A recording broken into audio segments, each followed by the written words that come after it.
Um, I'm pretty sure I have a recap to give you guys, although I can't remember. I may not have. We're gonna find out. Did I do it? I totally didn't. All right, we're gonna wing this recap. So, when last we left our heroes, through a string of murders and bad luck, with false accusations of genocide, basically in the city, you all were arrested and then freed, thanks to some truthfulness and a mysterious figure known as Dagmar, who apparently has been working with Philip's father, and possible ties to the Colosseum reopening. You have all been asked to keep your noses out of his business, and part of this either charade or truth, you have all agreed to participate in this opening ceremony for the Colosseum of Champions. The first two rounds of this event involved a myriad of elemental creatures and constructs designed by the Karnas Academy, test on their creations, and a dazzling spectacle for you all and the rest of the city. After the event of the second round, you guys are have been given a break and are able to, or are called back to a sort of holding area. In game, it's only going to last about 20 minutes, but we can effectively run it the same as a short rest.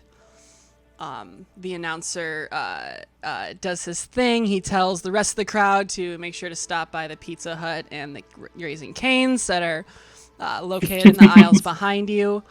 Our heroes will return shortly for the final event in just a couple of minutes. As you are all led back to that side space for yourselves, you notice as a woman enters this room, and I'll say, let's just have Wallace, Flint, and Aaron. Everybody except for New Wallet, give me a history check. Just because you haven't spent too much time in the city. 11, okay. +9, goodness. Wallace, 15. Either way, that's enough. DC wasn't too high on this. You all recognize this woman as Thalamra Vanthemper, one of the 5 families of Arnor. And you see as she gestures for Philip for a private conversation, to which he agrees, and he exits the room momentarily. Him and I ran that a little while back, and this is where I'm going to edit in that conversation. As you're kind of in this waiting room, you notice as Thalamra Vanthemper makes her way into this kind of holding room that you guys are all taking this quick rest in. And as she does, she kind of clears her throat. Mr. Barrington, if you would pardon me a moment. Of course. She Lady kind Vanther?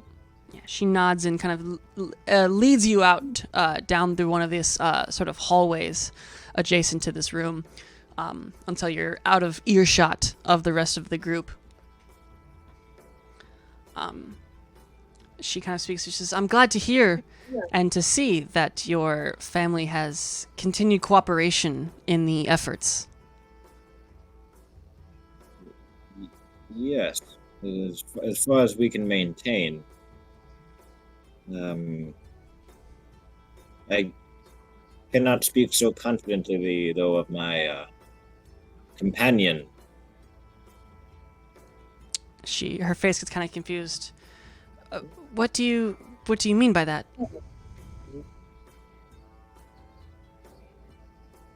I look back at the individuals I was just fighting with.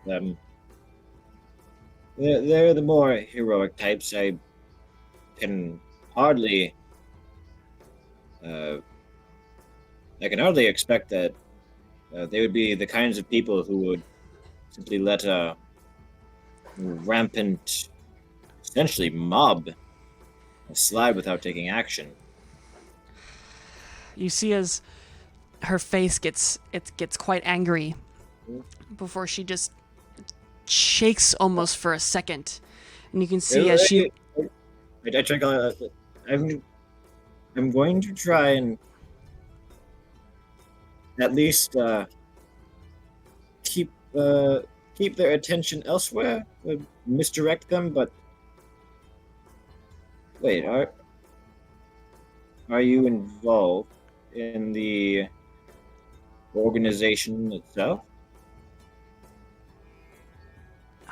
You can see as it almost seems like for a second her face twitches in an unnatural manner, as if part of it moves impossibly. She says, Philip, my family is more wound in it than you could imagine. And she twists her head around as it contorts a little bit, and you can see as the skin almost ripples and changes into the face of Dagmar. And as he stares you down like daggers, he says, do you know how hard I have fought to keep you all safe? Why do you fight against it? Hey, don't look at me. I'm just trying to keep my family safe is all. I simply must ask that whatever they do, my family at least not be punished. You can see as Dagmar turns to look down the hallway, and then looks down another just to the right, and back at you. He says, you don't understand who we're dealing with, Philip. These things, they're not like people. The beasts of Ulidel Pidius, I'm familiar with them. What'd you say? Ulidel Pidius. Pidius, this has nothing to do with the wizard? No, this goes further beyond just some mad arcane wizard.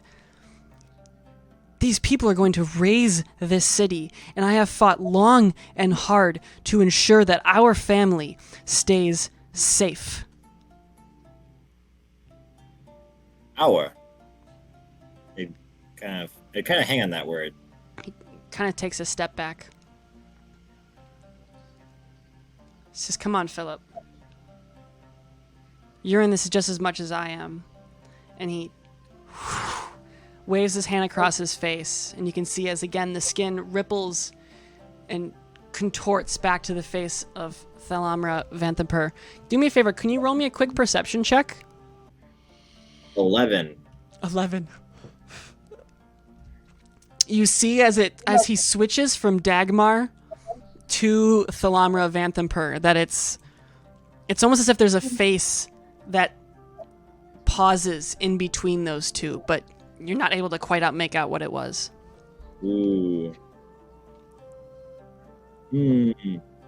So these aren't people that you can. These aren't people that you can just fight. This city is going to burn down, and the only way you're going to survive it is by working with us. Remember that, Philip, before it's too late. And as the voice shifts back, have a good night, Mr. Barrington. I do get quite excited seeing these shows. They are a pause in the dramatics, a ease on the tension I think we all suffer with. Good luck. And she exits out of the room. Can I give a nervous thank you? Okay, cool. A gentleman comes through the door that you recognize as Alexander Barrington, and he says, "Are you guys ready to go?" I suppose we are. Anyone not agreed, I suppose? Speak up now. All right, very well. follow me. Of course you know where to go. He leads you through the same corridors before, and just as you get out to the door from last time, he kind of perks up. He says, before it happens, though, I do want to apologize about the schedule change. It wasn't totally up to me.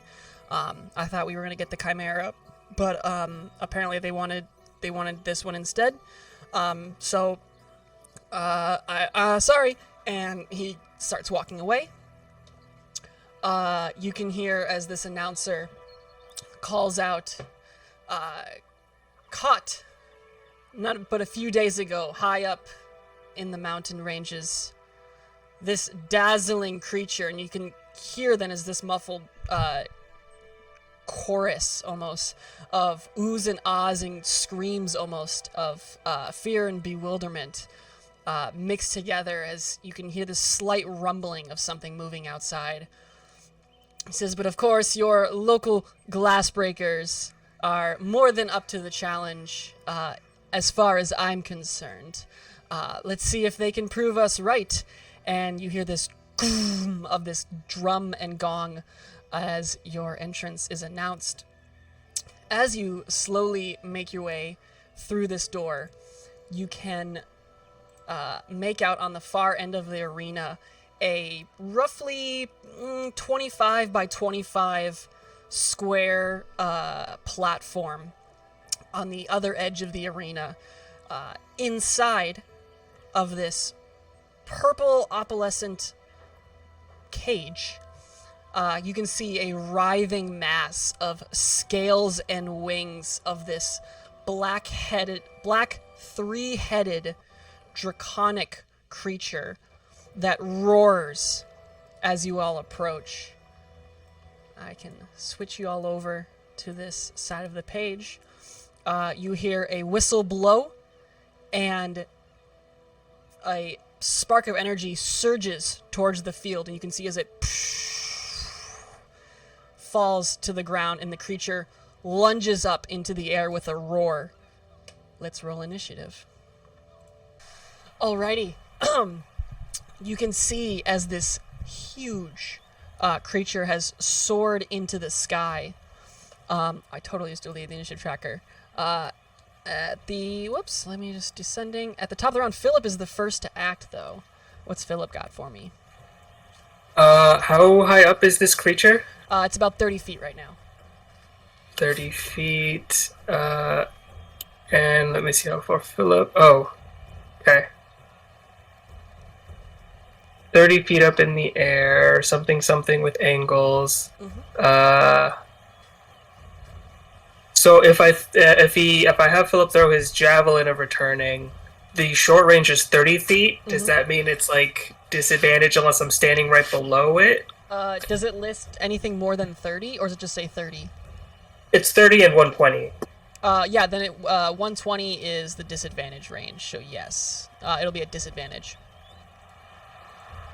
Okay, well, I'm surely Philip remembers, hoping that he remembers how dangerous the last dragon was, so he's going to keep his distance and just take the disadvantage javelin of returning, so for two hits.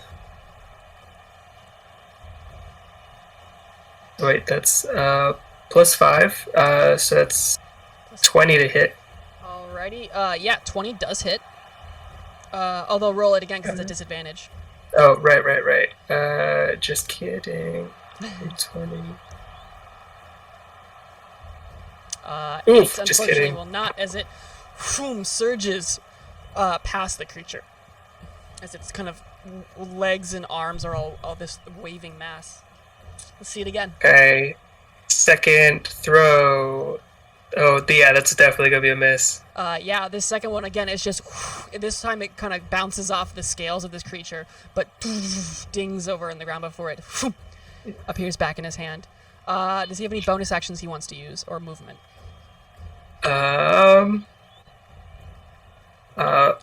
Philip will say, well, I've done about all I can do, and kind of... he'll move... Oh, I can't select his token, but I will have him move here. 20 feet Yeah, here. you can't now. Try it again. Okay. Boom. Look at me, Here. all fancy. Alrighty, very So nice. quick. And then Yeah, that's it for Philip. alrighty, sounds good. After Philip, Ozzy Dahaka is gonna take a legendary action.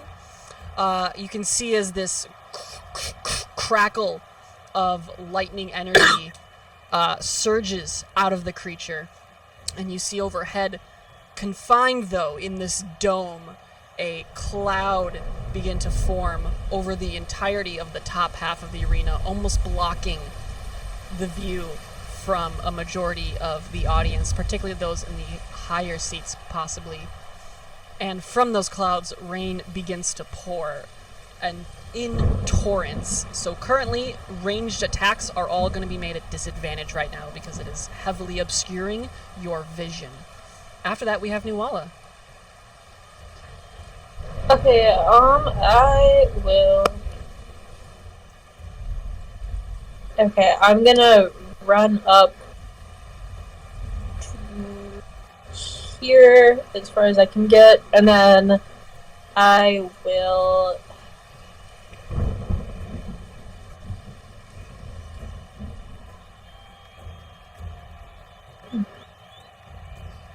I already used that shit. Okay, well then I will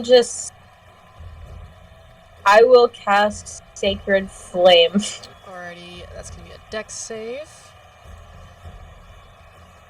That is a 10, so he fails. Give me some d8s. Alrighty, 8 radiant damage. Very nice. Any bonus actions or more movement? I don't know if you have any, I guess. Any bonus actions?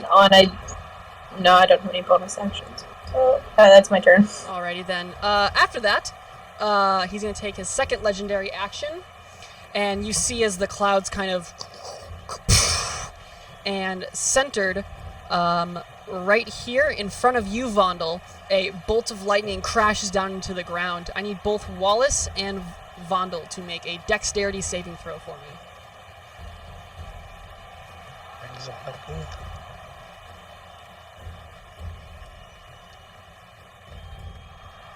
Thanks. I don't know if I saved. Alright, that is a failure on both of you guys. So that's going to be Oh no! 16 lightning damage to you, Wallace, and because of evasion, Vondel, that is half to 8 lightning damage. Lightning? Alright. And this isn't something that I can uncanny dodge as a reaction? No, uncanny dodge is for, like, weapon attacks. Yeah. Yeah, fair enough. Alrighty then, Vondel, you're up now. I'm gonna... Just said that the vision is obscured, not that there's terrain. That's just a Yep, it's ranged just attacks. Yeah, your movement is not impeded. It's just ranged attacks. Okay, I'm going to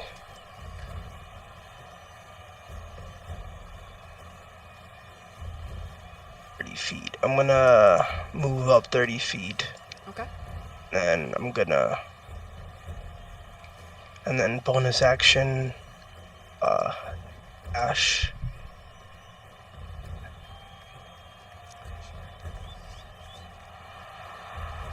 Just to get up here, up close to the guy. I'm gonna... Now that I'm within, 30 feet... I'm gonna attempt to cast Tasha's Hideous Laughter. Okay. What's the save? On the thing. It's Wisdom saving throw. The DC save is 15. 15. That is a 20. Alright. What do you make a joke, or is there a limerick? What are you saying out of curiosity?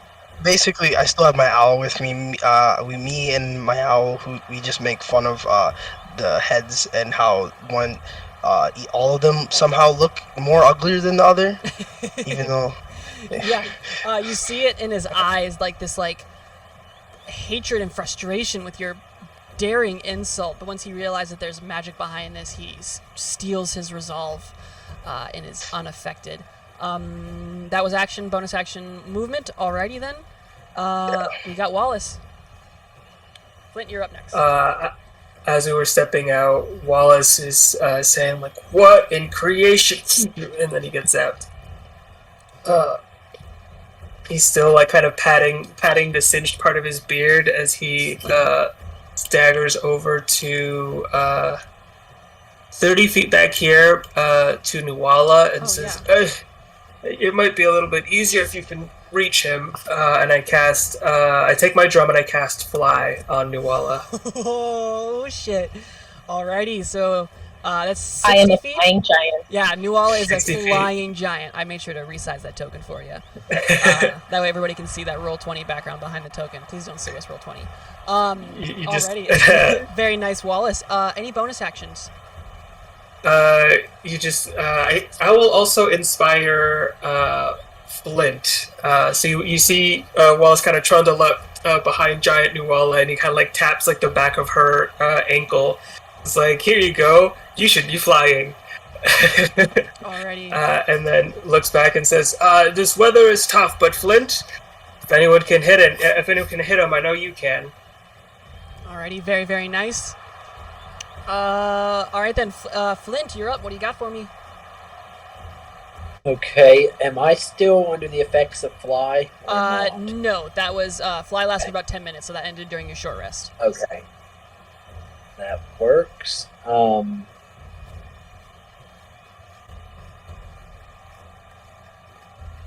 I am going to move forward.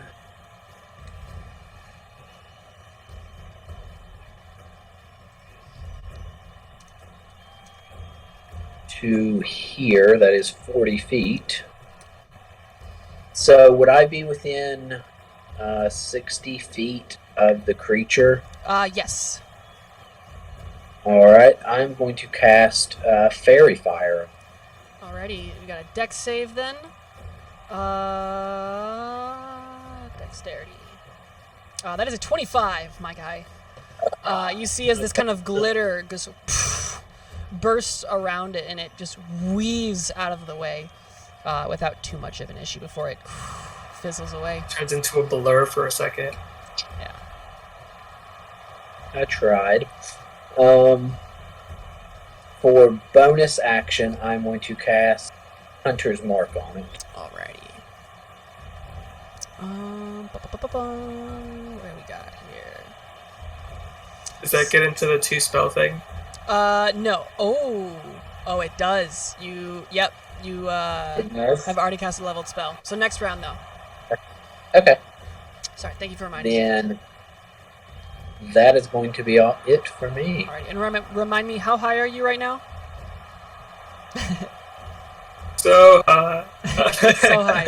Are you airborne right now or not?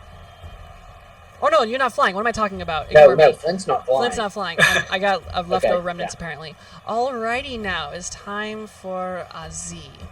So he's gonna, he's 30 feet in the air. He's gonna fly 5, 10, 15, 20 feet, and then drops the other 30 for 50 feet of movement. And snarls at you, Vondel, and you hear as it calls out in common, "You dare insult such magnificence!" And then he bites the shit out of you a couple times. That's going to be 3 bites. For 20, 22, and 17. Does 17 hit you? Yes. Alrighty, so that's a total of 28 plus 6. Math. 35 damage. No, what am I talking about? 33 damage. And then he's gonna claw you twice. What on earth is that? That's 21 and a 17. So for another 21 slashing damage. So 33 and then 21 so far the damages. Yes. I have the damage on a specific one that I choose, or is it just the first one? I will allow it, yes. So if you want, you can half that 15 for 7. So instead of 33, it'll be 26. So 26 and 21 for a total of 57. No, 47. Yeah. 47 total damage. And then with his remainder 30 feet of flying, he shoots back up 30 feet into the air. All right. That is Aaron. All right. Couple of things. So he's landed on the ground, correct? He's currently 30 feet in the air. Oh, okay. The old up and down, huh? Now you'll up and down. Going easy on you with Vulgar Dodge. All right. I'm gonna move to here. And I was contemplating if I wanted to polymorph or do this, but I think I'm gonna do this instead. Is this considered a huge creature? Sure is. Okay. Then I'm going to try and do this. Oh. That was a lot more than I thought it was going to be. Oh, okay. Telekinesis. Alrighty. Okay, you try to move over here, make an ability check, which is contested by the creature's strength check. If you win the contest, you move the creature up to 30 feet in any direction, including upwards, but not beyond the range of the spell. Alright, the range is 60 feet. So, yeah, so you're going to make a spellcasting check. So it'll be d20 plus 5, and he's going to make a strength check. Okay. If I'm not it's mistaken. just Until the an next turn, intelligence. okay, so make an ability check with your spellcasting ability contested by the creature's strength check. If you win the contest, you move the creature up to 30 feet in any direction, including upwards but not beyond the range. Till the end of your next turn, the creature is restrained in your telekinetic grip. Creature lifted upward is suspended in midair. Holy shit. Okay. Yeah, and I'm gonna say that. Okay, let's see what happens. So let's see your check. So it's just an intelligence check, right? Yep, 'Cause intelligence check. Okay. Oh, oh! Oh. You see as he Oh. kind of steals his resolve, as you can almost in the air see where the lightning and thunder emitted from this creature kind of constrict part of its body before it pulses back out and its wings pull back into its original magnificence. And you have his attention. Right. But it's concentration, so I think you're able to do this again on subsequent rounds. You can use your action to maintain your telekinetic grip on the creature. I'm not sure if you can. I'm gonna rule that you can. Try that again. It'll be an action. Okay. But yes, do you have any bonus actions you want to use? I do not. Alrighty, no worries. You guys are all pretty close. Yeah, he's gonna use. Actually, no. I'm gonna leave it there. Philip.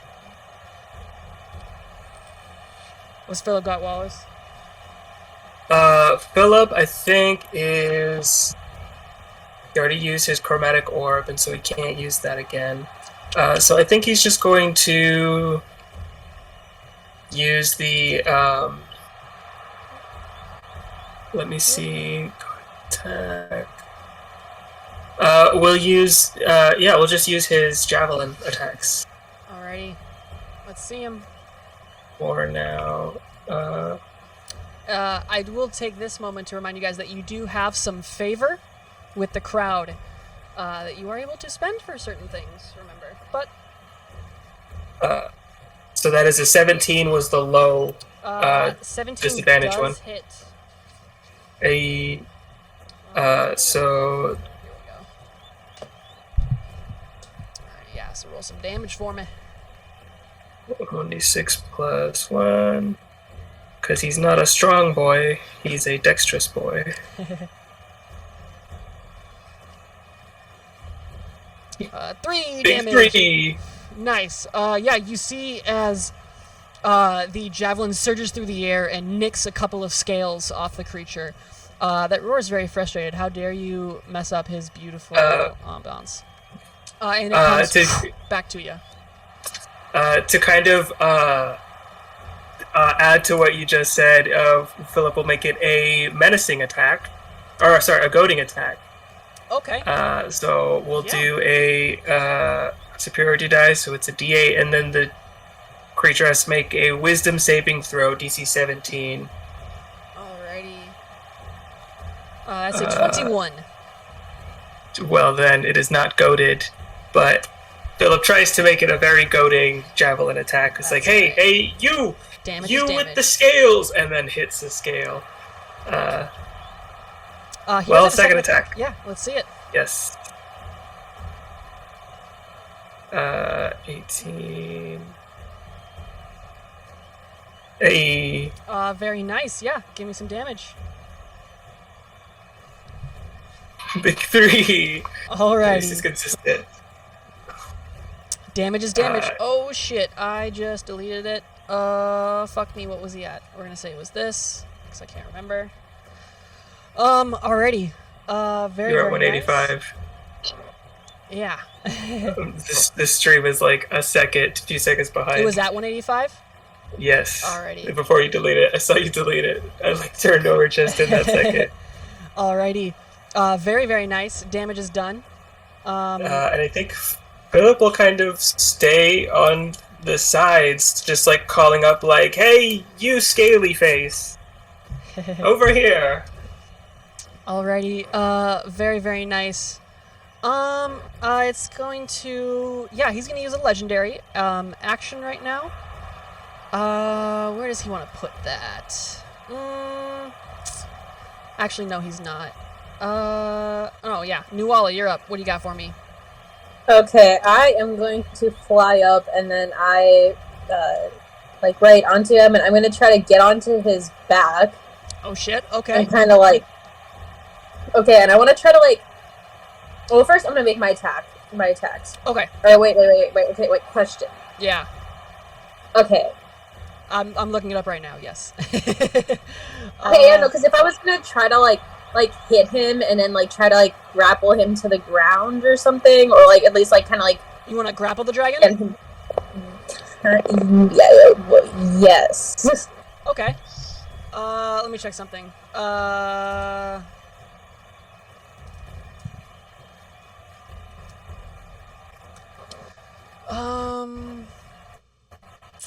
Fuck.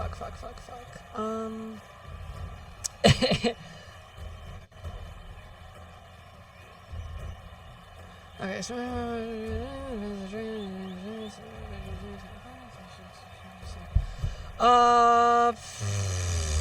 Yeah. Fuck it, let's say... we'll do a contested grapple check, if that's what you're... Well, okay, I'm sorry. What are you trying to do? Well, one more time, just because I don't think I can do both at the same time, so I was probably gonna have to just attack on this turn. My next one, I'd try to grapple, but well, so grappling is a what do you call it? Type of attack, not an action. So you can attempt to grapple it. So I can attack onto my sword and then try to grapple. Yep. Okay. Yeah, I was totally sure that I could do that because I was like, I don't know if that would count as an action or attack, but okay, cool. Okay, so yeah, when I get onto its back, then I'm gonna try to stab down into its head with my sword. Oh. 16 does hit. Oh. Okay, so there's that, and then I also want to use. Yes. And then I am going to use a second level smite on him. Alrighty. Because dragon. So.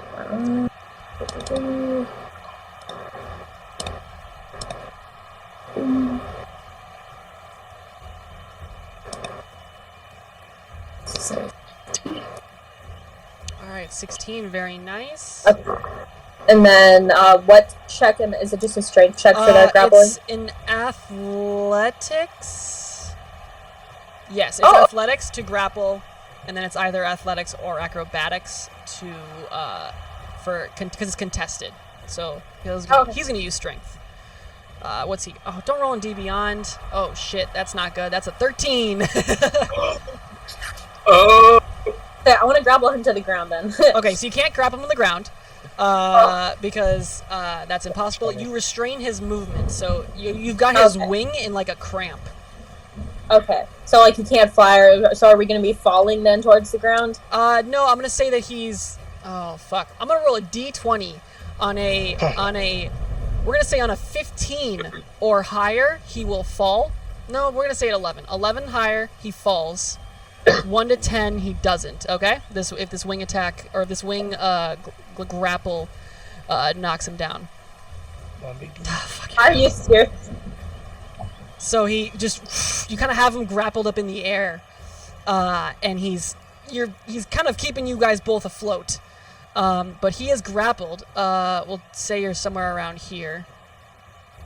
And we'll keep you behind so my beautiful token can stay up front.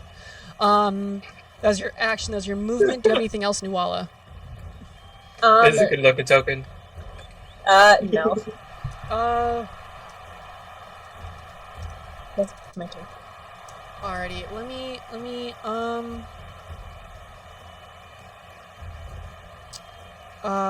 me check something. Because I don't know, and this won't matter, kind of. Let's see if I have any grab something.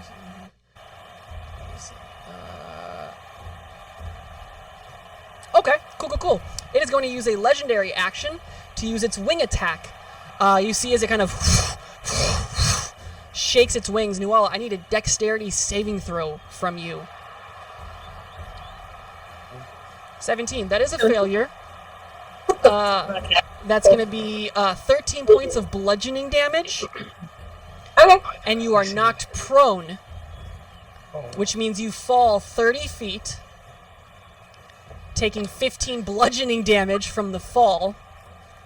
And then it's going to fly 40 feet in the opposite direction over here. He's not going to get that far. He's going to go over here, though. As he flies over here. Vondel. I got close just for you to do that. Okay. I'm gonna... Wait, how far is this? Not what I need.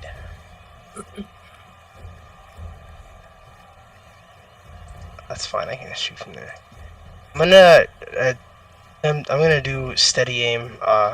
It's my bonus action to try to cancel out the disadvantage. Yeah, it'll be a straight shot. You won't have sneak shot. attack. I won't have sneak attack. But That's you'll fine, have if you want, you can steady aim and then hold your action for like if somebody comes within 5 feet of him. Okay. If you want to do that. Yeah, in that case, yeah, sure, I'll hold my action. Do you want to move at all? If I do steady aim, I Oh, that's don't right, know you how can't the move. Thank you for reminding me. implications for that. Alrighty then, very nice. Vondel, we'll see that comes up. Wallace, what do you got for me, bud? He sees Nuala fly up and just start wrestling a dragon. He's like, so majestic. And she's on the floor. Well, it was... shouts out at Nuala, it was beautiful while it lasted, and give her Bardic Inspiration with a bonus action. Alrighty. And then...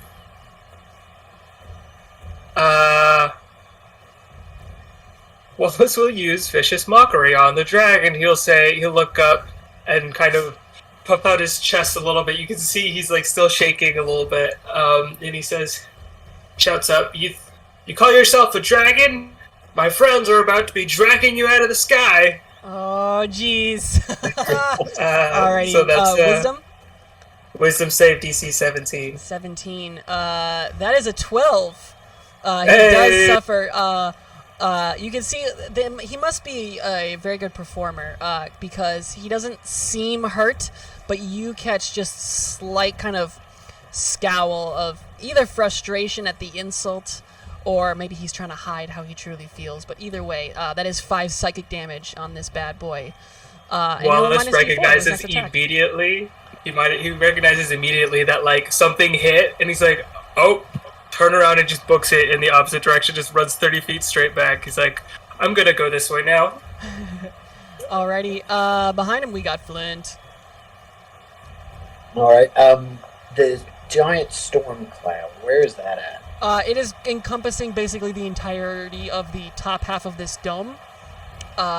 The whole arena. We'll say the top like 10 feet of this dome, which we'll say goes up. Oh, I didn't think about logistics. Let's say it's 150 feet. Okay. I just didn't know if it was concentrated in one area. No, yeah, it fills the whole arena. All Technically, right. it's a 5-mile radius, but he's restrained by this force field. Okay, I am going to move over here away from everybody.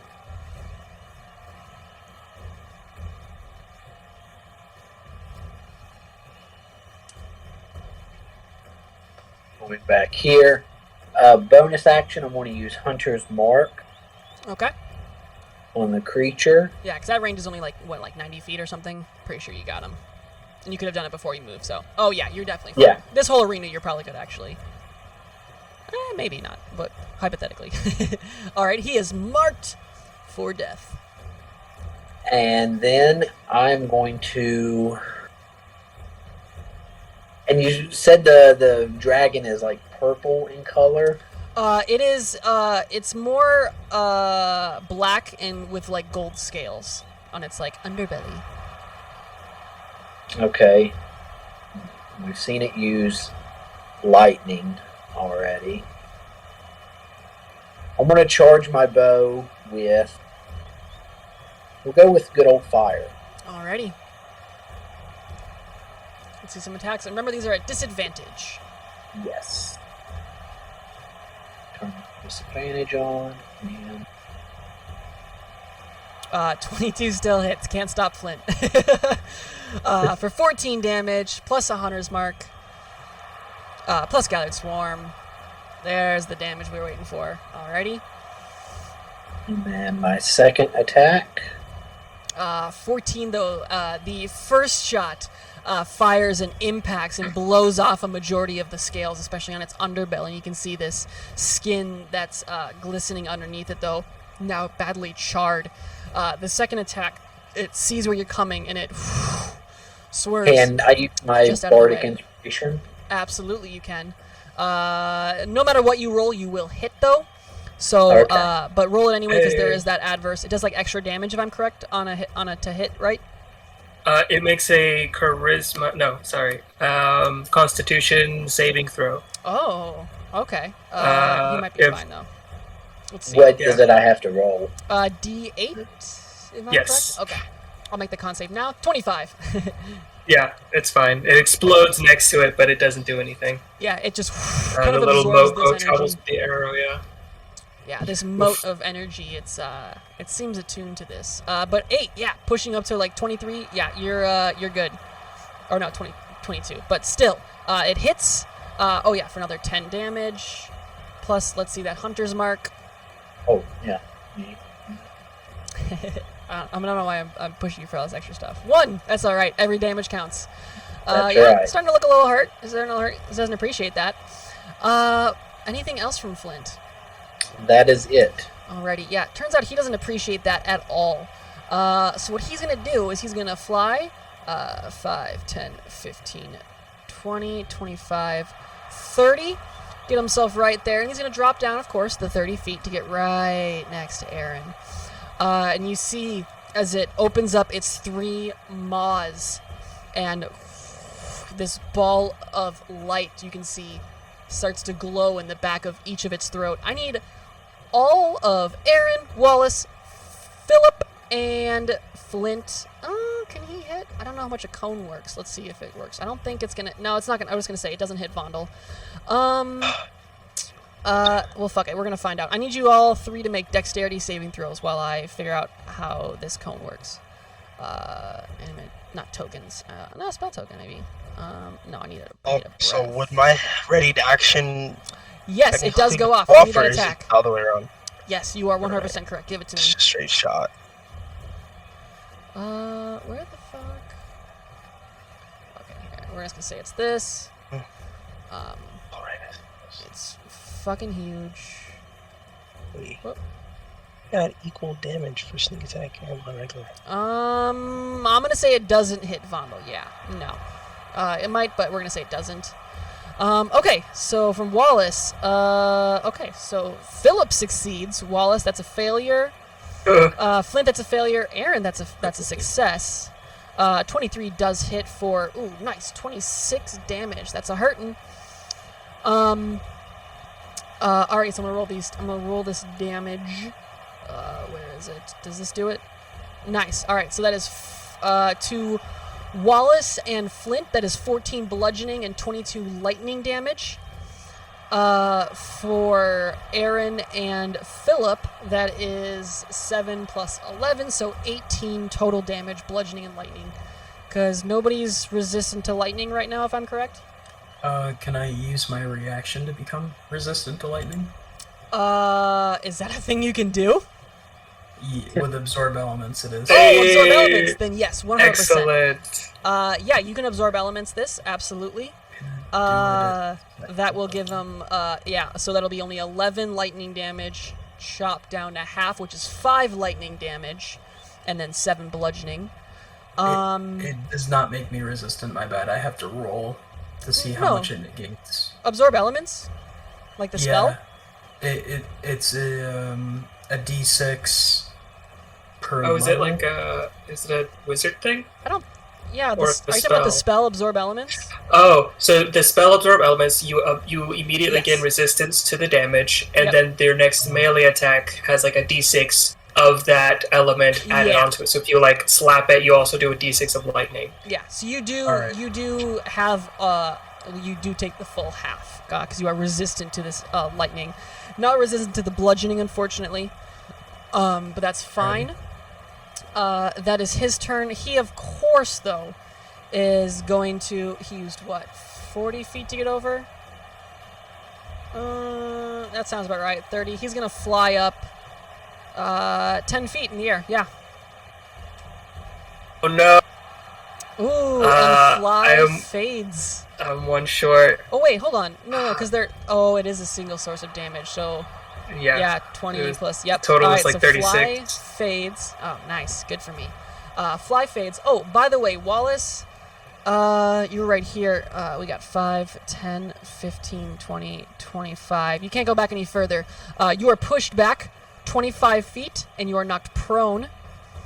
Flint also, you can't go back any further, but you're going back there. Flint, you are also prone. And half damage was half of both, right? No, wait, for what? Oh, yes, half for both. For Philip that saved. Yes, half for both. He is steadfast right now. That I think is his turn. Yeah, because he flew up 10 feet in the air. Aaron, you're right behind. What are you doing? I'm gonna try and telekinesis it again. Unless, yeah. do I have to make a concentration check? Oh, yeah, you do. Okay, so you did half, so 7 for bludgeoning, 7 plus 5, yeah, it's only 12, so DC's, yeah, 10. Let's see your con save. 24, yeah, you got this. Plus 7.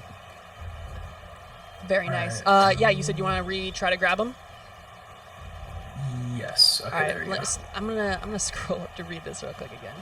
Okay, you can affect the target. You can try to move a huge response. You can make an ability check. Response can be tested.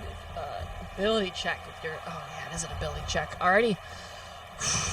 I think it's a strength check that he has to make. Yeah, he made a strength check. Okay. Reacher's restrained near telekinetic grip. He's suspended in mid-air. It doesn't mean carried by a creature. It's Bullshit. municipal. Oh fuck! Telekinetic turn creature. He's restrained. Yeah. Okay. Force. Well done, wizard. And then I think I can move him 30 feet. That sounds about right.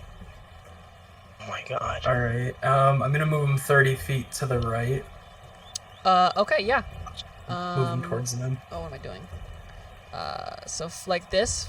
10, 15, Yes. 25, 30. Okay, Here so we he's go. restrained. Okay, cool. Okay.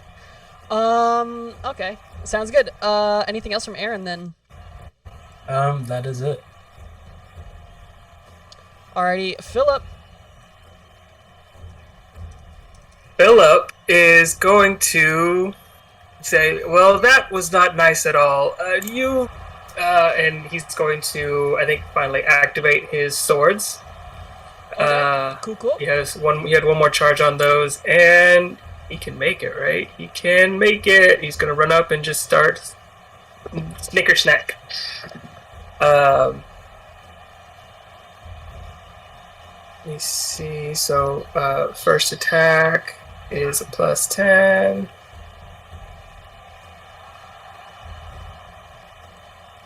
Oh, and it's at advantage because He's restrained, right? God. I mean, that's already a crit. Yeah. And so- let's go mark down those 16 damage real quick. Okay. And the blades were activated, so Yep. it is 2d8 radiant. Which part of it doubles? Is The it the D8? 2d8s. Yeah, so I already took off the 16. Got it. Okay, so 2d8 is it +6?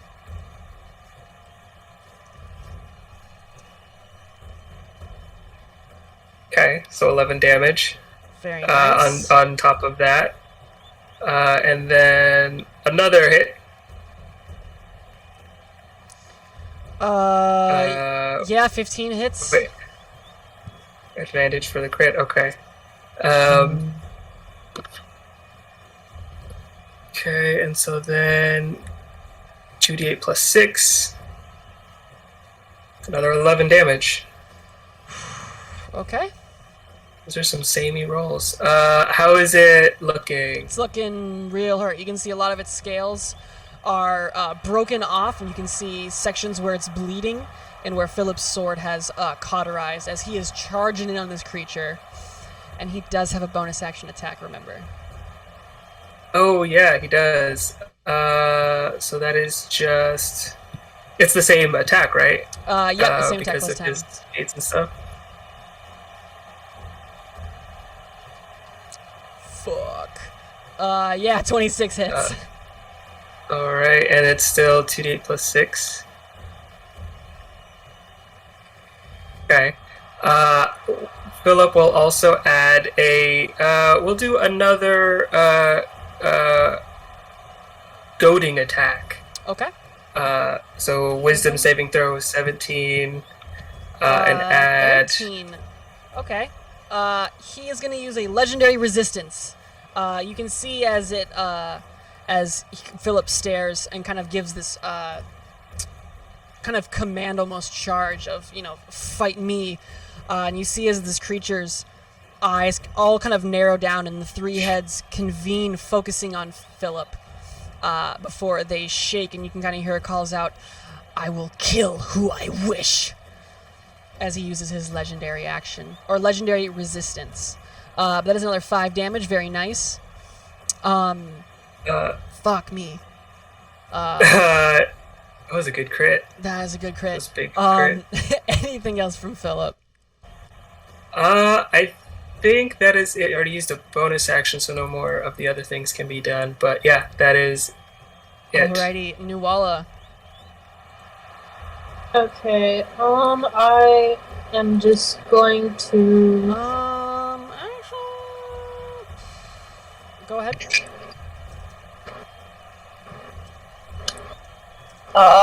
Okay, yeah, so I'm prone, right? You are prone, yes. Okay, yeah, so I'm just gonna use whatever movement that is to get up, and then I'm gonna, fly over to the, thing, and just make my 2 attacks at him. Have advantage because restrained.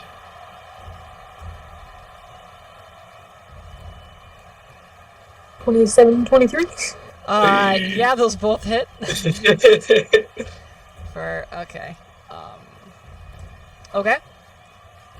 Okay, and then... You just carve into this creature, and you can see as it's barely able to hold its breath right now. Well, it's gonna be struggling a little bit more. First, I'm sorry. Wait. Hold up. Philip, I've totally forgotten this, and it's only been 1 round, so I'm taking it.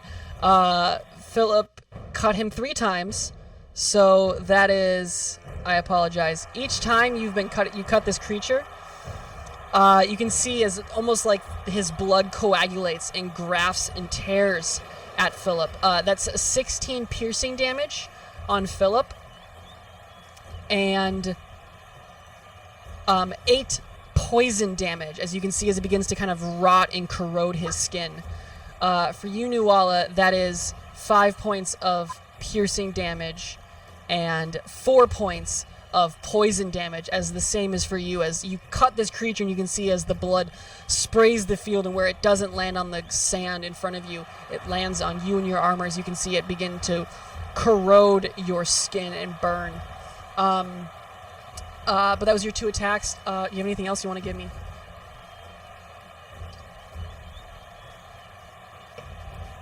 No, that's my turn. Alrighty. He's gonna use a wing attack. Right now I need Nuala, Philip, and Vondel to make a dexterity saving throw for me. Oh, look at Nuala. Very nice. Ooh. Vondel, you get the +4 if that helps. Oh no! He does get the +4. Unfortunately, it's not enough though. Vondel, you take 10 points of bludgeoning damage, and you are knocked prone.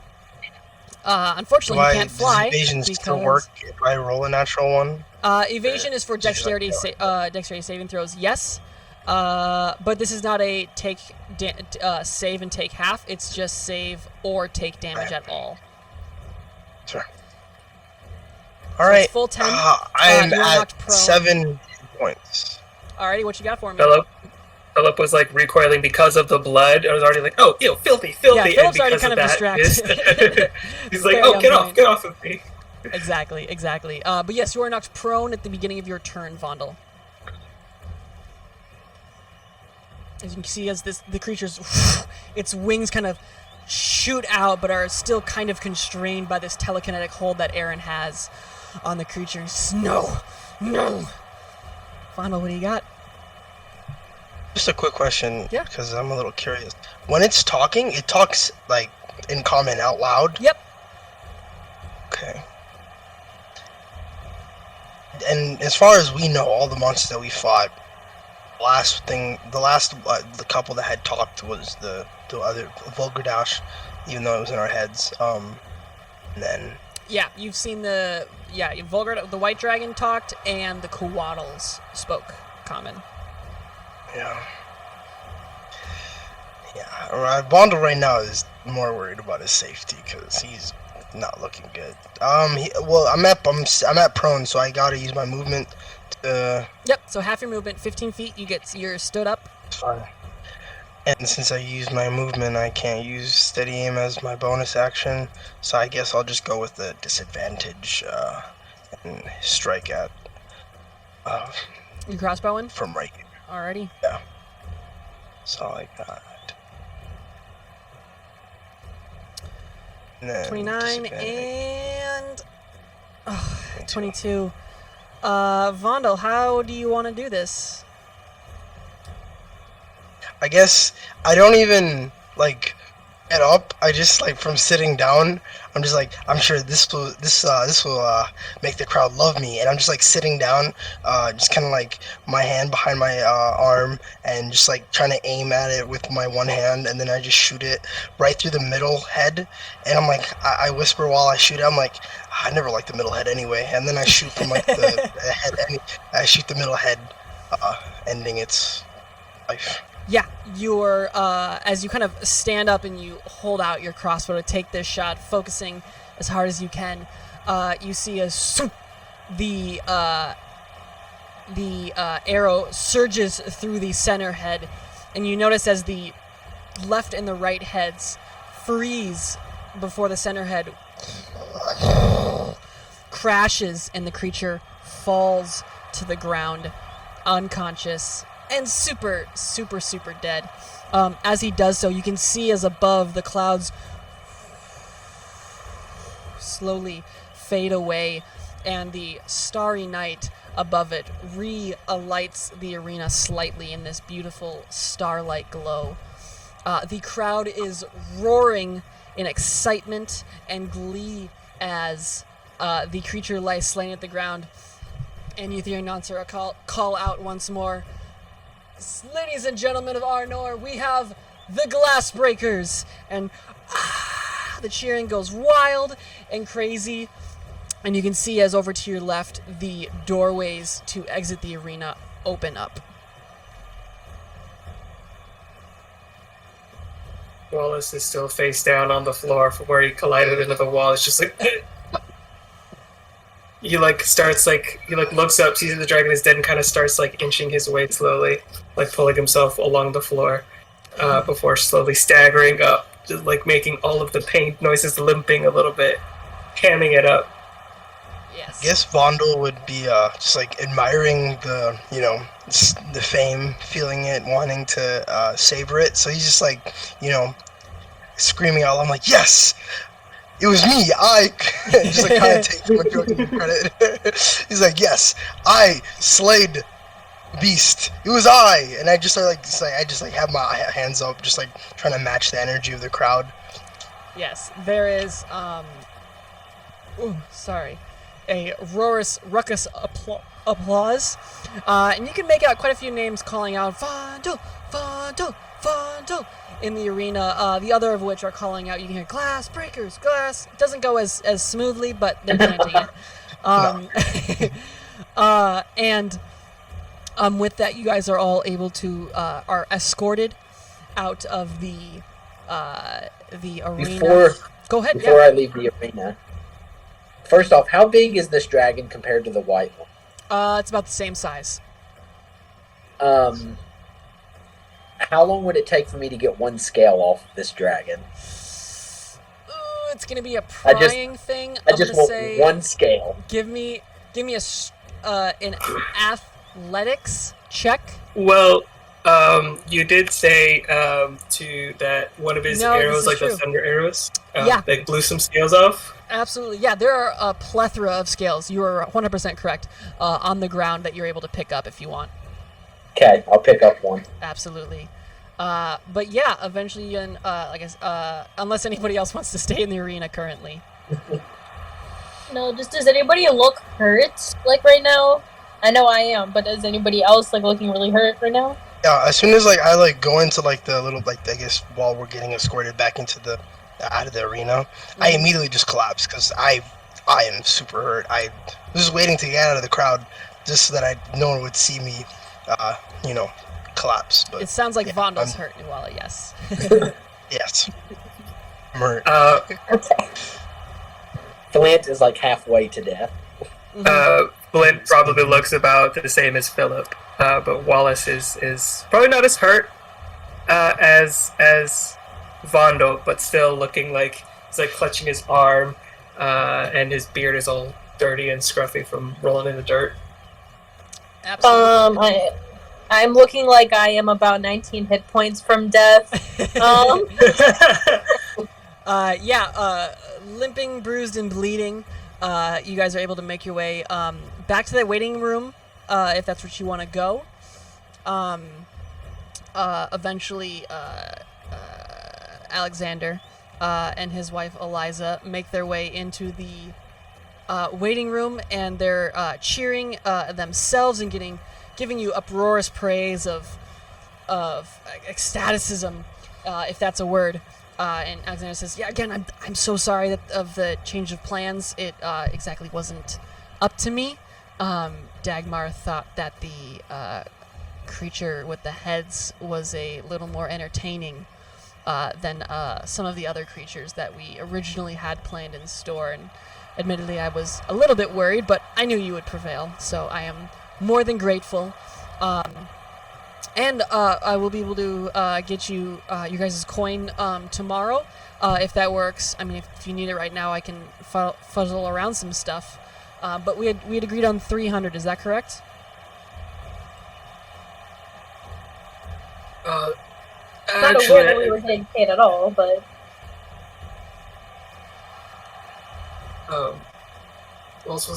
actually, I think that that creature kind of was about 500 gold worth of entertainment, right?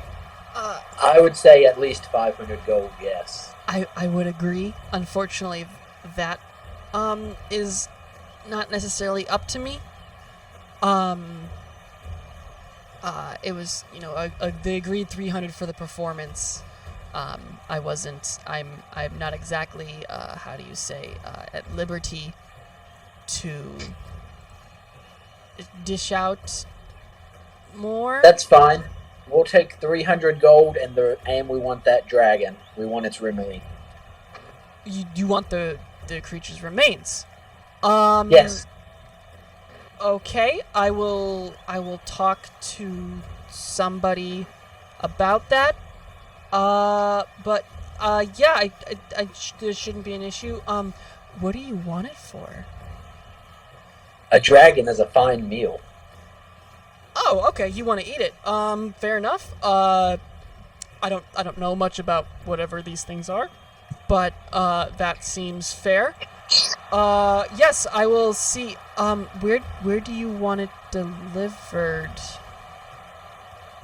You can have it sent to the old Arnorian station not too far away in the woods. We will be... Formerly known as Recreant Castle. You can kind of see his confusion on his face before... Oh, you mean... Oh, yes, I had heard that you had purchased the property. Okay. That's gonna be expensive. I will see what I can do about that. I tell you what, just send it to the Barringtons estate. We'll take it. Do you want to send it to my house? Yes. Oh, I didn't know that we were talking to the Barringtons. Yes, this is Alexander. Oh, okay. Oh man, I bet Philip would have an opinion about this. We miss He's Philip. signing autographs. Yeah. Oh, Philip's not here. He's 100%. He's still out there, just like waving. Thank you, everyone. It was nothing, really. I practically did it one-handed, That is absolutely canon, and nobody can argue against that. Bondle's too mad, but also too injured to do anything about it. Alexander speaks. How about I have them store it here, and you can come do whatever you want with it, if that works for you. That'll work for me. Okay. Perfect. He does one of those kind of rich people clap and holds his hands. So spot on. Yeah. Spot on. Very well. Are you rich? Are you secretly rich? Yeah. No, I just been around a lot of rich people. He says, "Okay, very well. I'm assuming there's probably plenty of people who want to meet with you. I have no idea where my son is, but I do have a few business matters to deal with before I head home for the night. Eliza, if you wish, would you be willing to walk with them on their way back to the manor?" And she responds, "Yes, of course. Yeah, absolutely. Journey with the local heroes is perfect. Can we find Philip before we go?" And he says, "Yes. Just I will go find him. I'll have you meet you by the northern gate, or sorry, western gate." She's all right. Very well. Is there anything you guys want to get do, or do you want to just head back home for the night? How late is it at night? We're gonna say it's 9:30. Is that late for medieval times? I don't know. I wasn't there. They don't have electricity, right? Yeah, they definitely don't have electricity. But I'm assuming. But there's probably a few continual flame spells cast. So there's actually I can say this is something I have thought about. The upper district, not the lower district, does have actually a sort of lanterns system set up. I can tell you that they have, there's basically a couple of dudes and gals who walk around and cover and uncover basically a continual flame lantern that they have set on these 25-foot poles on the, several of the main walkways, one of which, of course, leads to the Barringtons estate. And so it's, to answer your original question, it is not necessarily super late. There's probably plenty of people who are still at bars. It's kind of nightlife.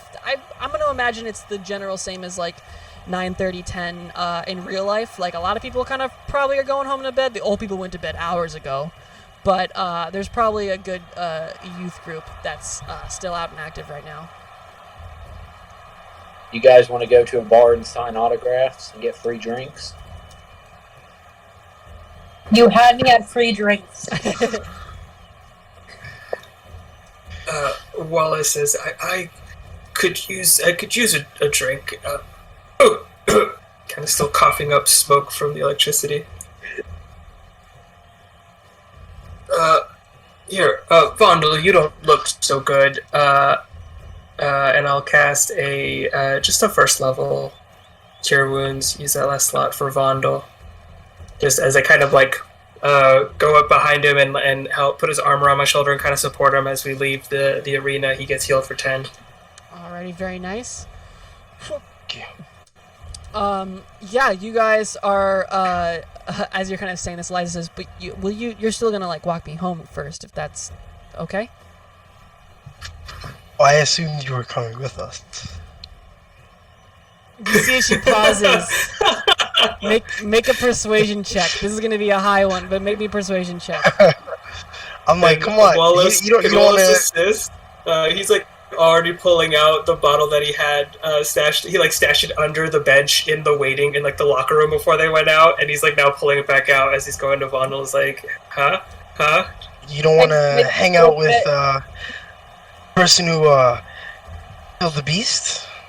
A lot of people would. It's kind of Well, these late. people know we're practically celebrities. Could I So, also yeah. try to persuade her? Oh my gosh. Hey, I rolled a No. so... You have advantage from Philip. Can I do my own check? Yeah. Could I as well? Yeah. Ah, this is amazing. You guys gotta help me out. Ow, And you like, said I pecking have at my advantage nose from 'cause it's Philip? crazy. No. You have a straight roll. Wallace is able to make his own check if he wants. Like, hitting my elbow against a wall is trying to Well, signal for help. You. the story that I'm already coming up with is going to be wonderful, Eliza. You should be there to hear its first telling. It'll feature your son heavily. Okay. I can even play my bagpipes for you. I'm quite good. You kind of see as she pauses. She says, well, it is kind of late, but maybe one drink. Let's wait for my husband, and we'll see how he feels. After a couple minutes pass by, you can see as Philip and his father convene down at this doorway with the usual applause from Philip of Father. There was several of them who still needed autographs and handshakes and babies to be kissed. How? Well, and he's kind of going on. Yes, Cannot his way take the on star handshakes. away from his production. I must be out there with my people. Yeah. Eliza kind of speaks up. She says, "Honey, the group wants to know if we would come out for drinks with them." And you can see as he kind of gives that like, "Oh, I just want to go to bed" face. Before she gives him the "I'm not asking, I'm telling" kind of face that wives give. And he turns to you all. He says, "Maybe a couple of drinks is just what we need. Did you have a tavern in mind?" I hear the which was it? I hear the 5 silver is nice this time of night. You can see they both kind of give each other that awkward look. Wallace just starts laughing uproariously as he leads Vondel out. We were well, okay. Perhaps the hotbed would be an easier location. I'd rather not be in the lower district. Too late. If you are all okay with that, drinks are on me tonight. You're probably going to come to regret that, but all right. We don't even let him finish that sentence after he says on me, we were just like running to the. Alrighty. Nobody's allowed to tell Philip that you guys went partying with his parents. Oh wait, shit! We record these. He's gonna watch this. Okay. I was waiting for Philip's dad to send him to the gate, and we just never show up because we're too busy partying with his mom. Yeah. God. Yeah. There's. You guys are able to exit this kind of western gate, and you can begin making your way back down to the over to the the hotbed. And as you enter, there is already quite a bit of people active at in the tavern. Quite a bit of drinking is you can see already going on. It looks like a few people beat you to the punch, and as you kind of again, there are several people approach you with excitement, asking to buy you all drinks. And several other, a myriad of alcohol is easily to be consumed. As you guys have this wonderful evening, do you want to play that out? Or is this just a fun free form? We're getting fucked up with Alexander and Phil and Eliza. I say we play it out. Let's play it out, yes. That'll be fun. Let's see it. All right, so you kind of enter in to the arena, and you see as Alexander kind of is able to make his way up to the bar with like an impressive confidence that you kind of haven't really seen from before. And you see as he kind of taps the bar, he says, "Baxter, round of drinks for my boy and his friends." And just a wine for Eliza and myself. The man nods, for sure, absolutely. And you can see as the other person working with him kind of goes, fucking okay, and begins catering to this other plethora of people filling out this tavern. Alexander kind of spots over a table. The largest one that looks like it holds about 12 people, or can hold about 12 people. About 6 or 7 of them are currently occupied. And Alexander kind of makes his way over and says, Would you mind allowing us the use of this table for the evening for my friends and I? And he gestures over to U6. And they all see you and they're like, yeah, for a handshake from the Glassbreakers. And they kind of, the rest of them kind of come over and are, Nuala, yes, you're still fucking huge. Thank you for reminding me. Oh my gosh. Yes, like crawl into the door. Yeah, you are like full like, oh man, what's a pop culture reference of when a big boy comes into a fucking small room? I don't know, James the Giant Peach. The Iron Giant. Yeah, Iron and Giant. knock down the door for man style. Yeah, absolutely. It kind of crashes. Alexander's like, don't worry, I'll pay for that. And you guys are all gathered around this table. Eventually, the gentleman Baxter makes his way over with 2 trays, 1 in each hand, which is quite impressive because he's holding about 12 or so drinks. It looks like he's brought a few extra to save refill trips. These 10 cups of ale are set on the counter, and the 2 glasses of wine are placed in front of Alexander and Eliza, which Baxter has poured and then leaves the bottle in front of Baxter's. Thank you, sir, as always. Let me know if there's anything that I can do. And he makes his way back over to the bar.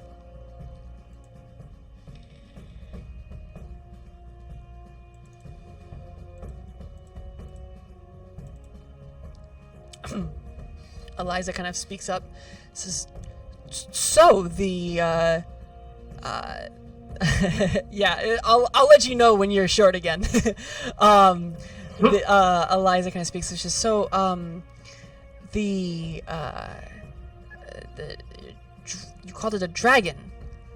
Is this what Philip was talking about when he told us about what happened up north with the savages? I only head on that one though, and colder than a hag's teat. It was It was something else. A hag's Wallace is. Yes, you know the saying that old sea crones that get lost at sea and they're in the wind and storms and stories. It can only be very cold out there, but imagine that and then imagine even colder. You can see as Alexander kind of nods, is, oh yes, I've met your grandmother, Philip. To which Eliza does not appreciate, and she gives him a quick. You can see that shin kick under the table. That is not coy at all. I don't know why people do it. It's so obvious. But he's like, I jest. She's a wonderful. Punch him in the face if you're gonna do that. Yeah, I jest. She's a wonderful woman. He kind of like is as he kind of turns a little bit, facing away from her, and looks over at Nuala, who's huge and is unavoidable, and Philip and Wallace, and just does that kind of head shake of no, awful person.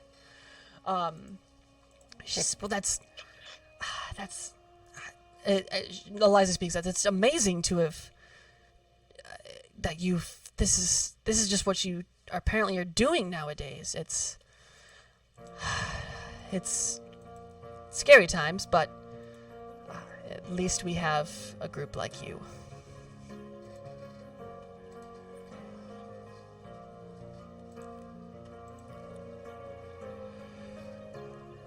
It is unfortunate that our world currently requires peacekeepers of our caliber.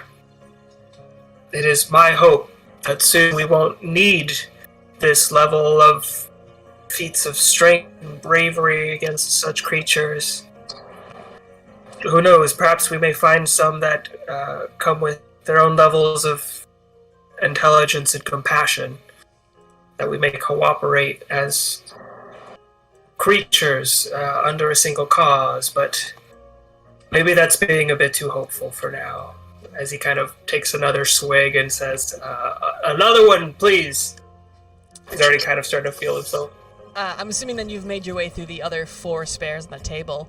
But Baxter kind of, you can see in the distance, Baxter nods and begins preparing another platter. Alexander speaks up that, the dragon, as you called it, that creature seemed to be quite intelligent. I heard it was speaking the common tongue. I haven't seen that yet before, and I shudder at what else has found its way here.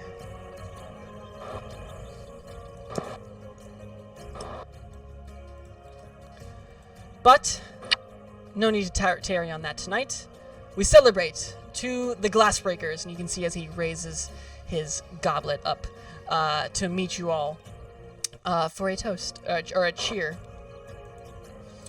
There's a clinging of glasses as you all take your sips. It's pretty good. Vinyl, you can and Wallace, can you definitely attest that there is different levels of quality when it comes to ale, and apparently the Upper District, very unsurprisingly, seems to have the plug for that good. Yeah, I fully chug it, and then as soon as I'm done with it, I smash it. I'm like, I like this. I like it. As you're slamming it, Baxter kind of steps forward and says, I appreciate it. It's a house brew specifically made by my brother. But thank you very much. And he sets down this tray, pouring back 6 more glasses that he's placed onto the table. Wallace. I take 2 for myself. Wallace absent-mindedly is like, wait, did Vondel smash the glass, break it, or did you just toss it? No, I I just throw it behind me. Full Thor. Yeah. Another. If it is kind of smashed to pieces, we'll be absent-mindedly using prestidigitation to just gather the pieces to make it easier for cleanup.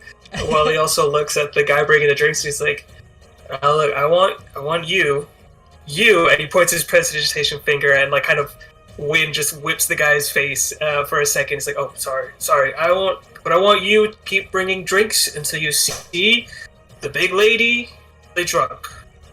Don't know how many drinks that is, but I think it's gonna be a lot." He looks nervous at the daunting task before him, but is he kind of nods, very, very well then, and then kind of lifts back up because he realizes he's getting paid tonight. Absolutely, for sure. Anything you guys need, let me know. We have spare booms above in case it gets a little too much. Just please make sure that you don't break anything.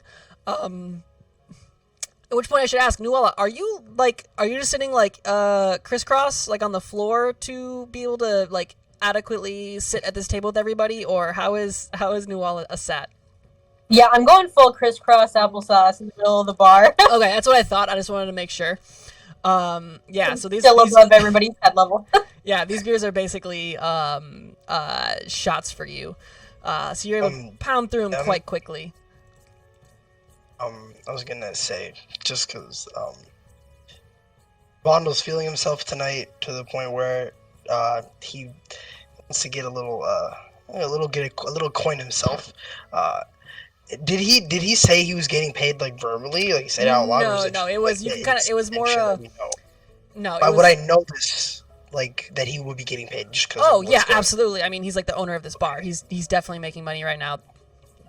Okay, well, this is what I want to do. Okay. Because I've been meaning to try this, but I haven't been in a bar for a while. Here we go. For a long time in one. I wanna use my mage hand to get some coin. Let my hand do it for me. Okay. Okay. You summon up the mage hand. It's invisible, so only you can see it. Okay, so your mage hand's out. What are you doing with it? I'm going to first, maybe before I move it, look for potential pockets to steal. Would I know that the owner would have the most in terms of everyone else because he's the owner? In theory, yes, but well, give me a perception check.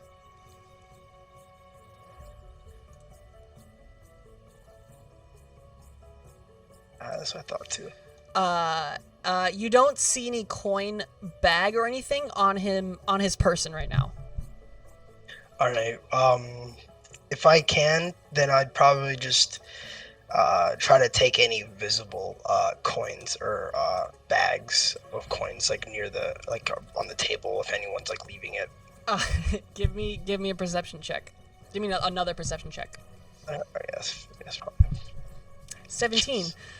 Yeah, you notice as you kind of are scanning the bar, that there's specifically a single individual gentleman at the bar currently, and you can see how he has this sort of wavy and flaunted red cloak that he's pulled back to obviously show off his slightly bigger than average coin purse, which would usually be hidden by a cloak, but you kind of get the vibe that he's intentionally pulled it back to show it off, but that has drawn your attention.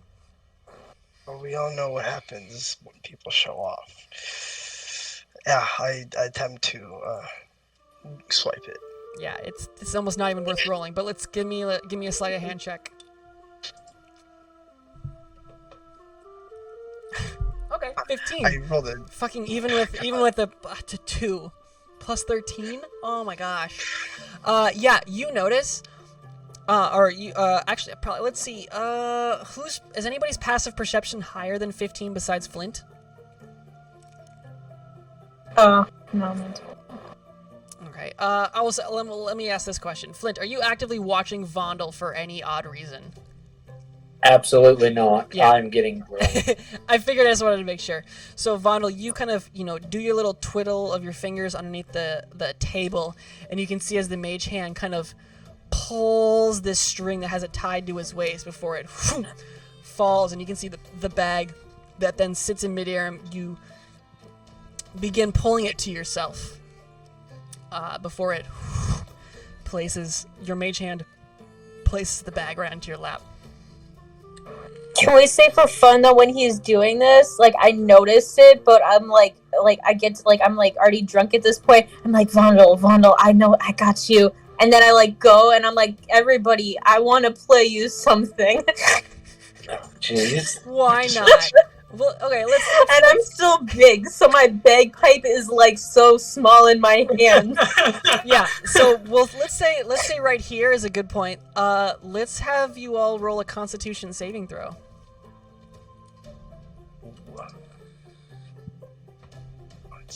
I have advantage against poison, and this is You do? Oh yeah, you're a dwarf. Duh. poison, right? Yeah, this is poison. Flint's fucked.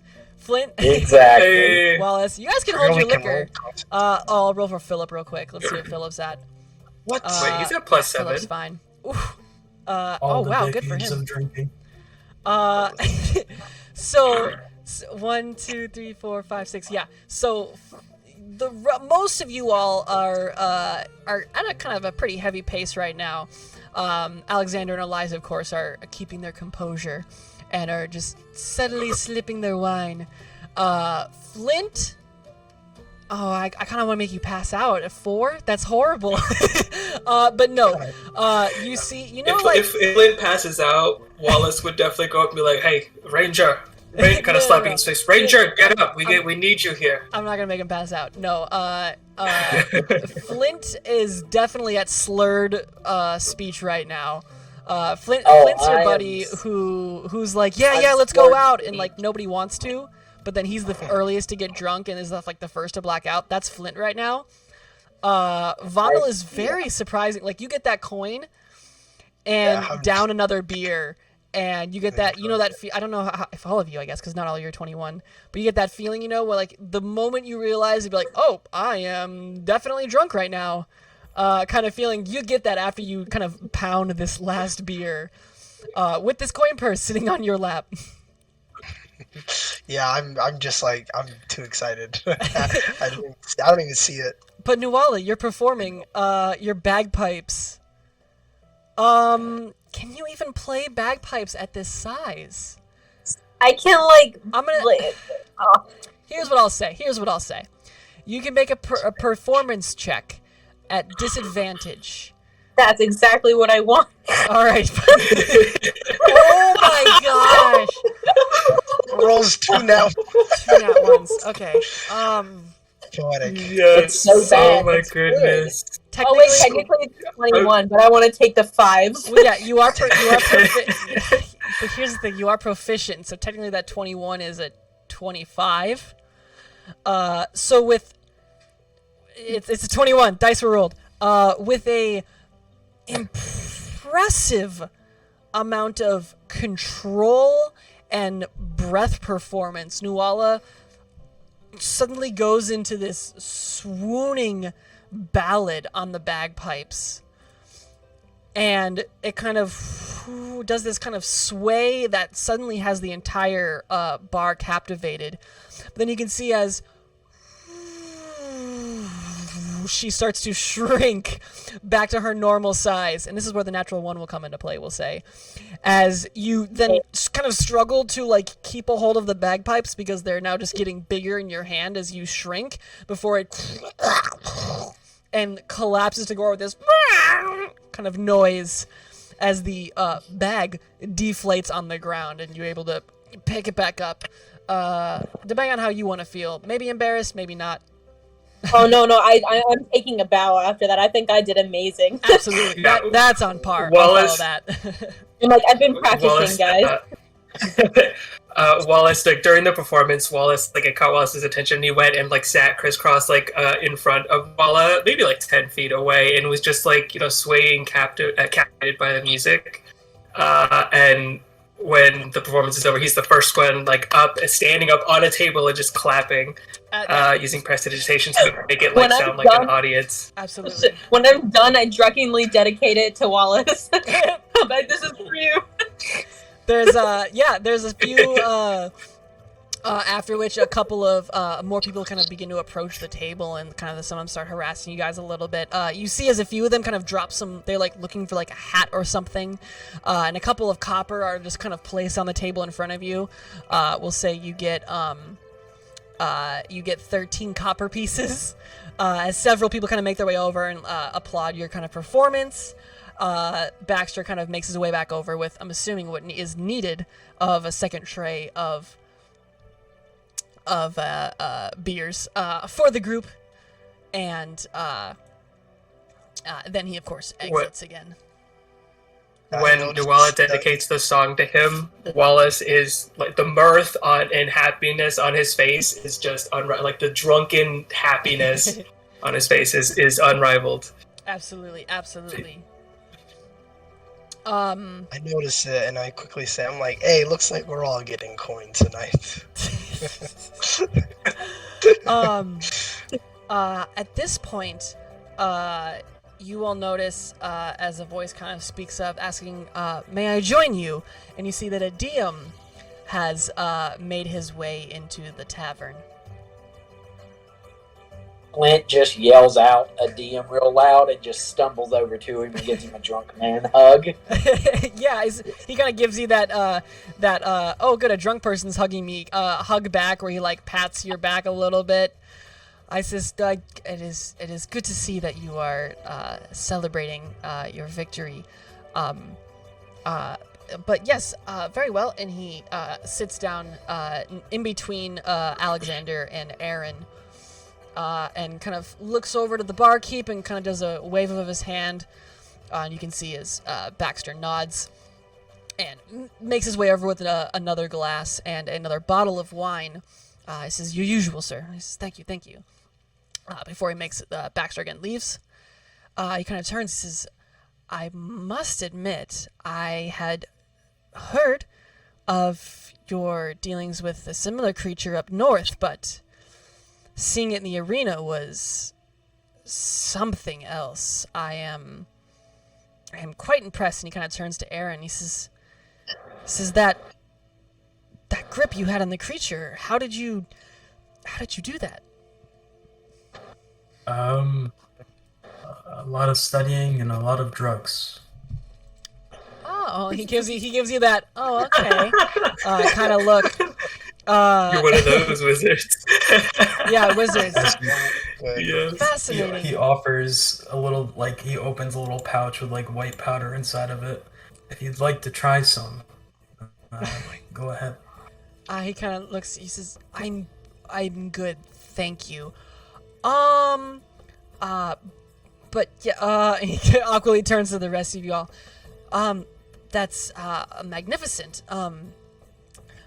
Yes, and so the test with the robots, the constructs, they seem to fall quite swiftly. Then again, you all are quite obviously very skilled. But how did it feel? Did they seem like they were ready? Was there any kinks that you noticed during the event of the creatures? I didn't have a personal hand on their development. But of course I have been told to interact with you all to ask how it was. I'm told. Since Noelle isn't very smart and she's also been drinking, and she's just like, how will we know what their kinks are? We didn't get to know them. We're shoot first, ask questions later type of group. That's fair. I didn't particularly design it for that wasn't very understandable. They were very truly fearsome things. What did you automatons, automatons? You called them? Truly fearsome, except for one of them. And I'm not sure why this irked me, but why did you give one of them 2 shields? I understand the concept. You're trying to be a defender, but 2 shields. It would make more sense to just make it a little bit bigger, so it covers things with its body, and then can still use weapon. This is all like slurred speech, Yeah. You know, just like he's just like kind of like waving his hand, like speaking in front of him, but they're like 6 inches to the right. Well, I again, I didn't have immediate hands-on involvement in their creation. I also don't work for Wizards of the Coast. But the creature was more, the construct was more designed to hold the line. We merely wished to test out how well it was able to withstand defense, such attacks. It looks like we'll have to go to the drawing board again. The Scalador, the scorpion creature, seemed to fare a lot better, though. Oh, yes, that was very horrifying to witness it eviscerating my friends the way it was. Thankfully they're all okay. But I think back to the shield one. What if you just give it bigger shields and it's just like, trail, like, kind of fade to black trails off, just like going off about this shield dude. Yeah, absolutely, and I'm assuming that he like scoots himself around Aaron to get over closer to Wallace. Be like, okay, well, the idea was that it was supposed to be the size of the creature and defensive, but the two of them kind of go off on them back and forth for quite a while as he's attempting to keep up with this drunk dwarf. At this point, you can see is Eliza and Alexander have apparently finished their bottle. And you can see as the two of them nod to each other, and she turns to you and says, well, I believe it's is time for us to retire back at the manor. If you all will excuse me, I will see you tomorrow. And Alexander says, yes, honey, please, let's, all right, very well. And he kind of sees as he helps her up a little bit. He says, again, I can't thank you all enough. Perhaps we can talk tomorrow about how we wish to proceed further. But to any degree, try not to be too loud when you come in. But good night. And the two of them leave the tavern. I kind of say really, not too loud, but just a little suddenly. I'm like, you guys think that it'll be fine to step into? Bella, do you want to go escort your mother and father home? Yes, very well. That seems like a wonderful idea. Father, please, I will carry mother. And you see as he stands up, and comes to her side to walk out with his parents as they make their way back home.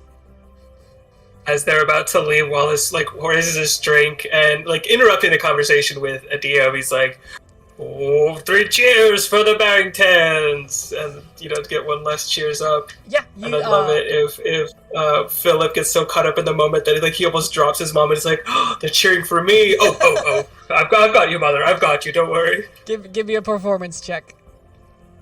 For Philip or Wallace? For Wallace. Performance. Here you go. A lot of performance tonight. Number 24, yeah. As you kind of call this out, you see as the rest of the bar picks up on that, and you see it there, the Barringtons, and a lot of glasses are raised, and Philip kind of pauses from him and he says, "Oh, please, we're but humble civil servants," and then does a glorious low bow before... Everything we do for the glory of Arnor. Quite correct, Master Dwarf. I bid you all good night, and please come to the next show. And they fucking leave.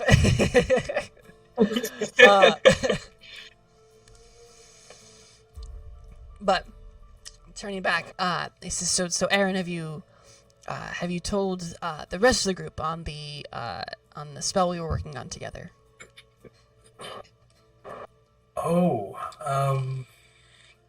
The teleportation circle spell. Yes, he kind of turns the rest of you all. He says your gnome friend here has been quite adept at studying our methods. We've only recently, in the past year or so, perfected the ability, and we're not fully tested on long-range abilities, so that we do have another circle located further to the west in Baalbeg. But the sigils at Fort Featherdew and the one at the Alliance Barracks were a first testing point. The ability to cross travel is quite difficult, but your gnome friend here is very adept at what I can only word as mastering the art.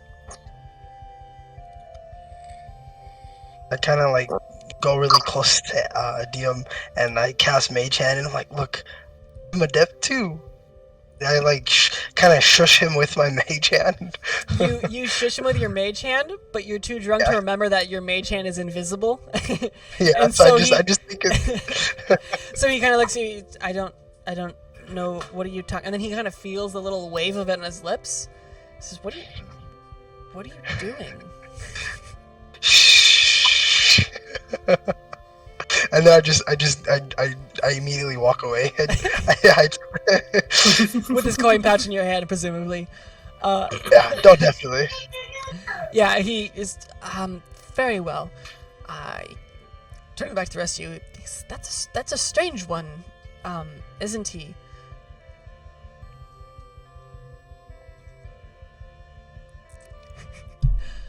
Tell me though. Just Go ahead. Oh my gosh. She's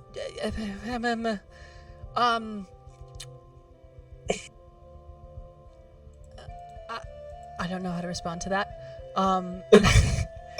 So it's just, so tell me how. I feel like we've never fully gotten acquainted. How did you all meet? Oh my Long gosh. story. I mean, tell me. I've got plenty of time. I've the night off. This is the DM asking, correct? This is a DM, yeah. Okay, so he would possibly be aware of my situation and why I was out on the out in the mountains for a little bit, but yeah, Aaron will just say they ran into me in there and helped me clear out my... Yes. Gotcha. And they helped me clear out my laboratory, and then I realized I probably should just keep moving with them. Very understandable. The group here has done some quite amazing things as of late in the past couple of weeks. You want to see really amazing? Watch this. And I just proceed to start pulling possums out of my cloak. He kind of backs up, startled. They're really just quickly. running everywhere. What on earth? Where did you see this?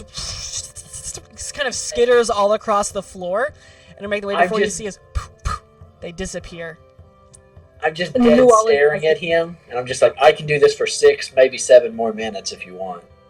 No. Are they trained or what is? And he's kind of confused as like one of them kind of is like becomes perched just at the top of its foot of his foot, just staring at him underneath the table.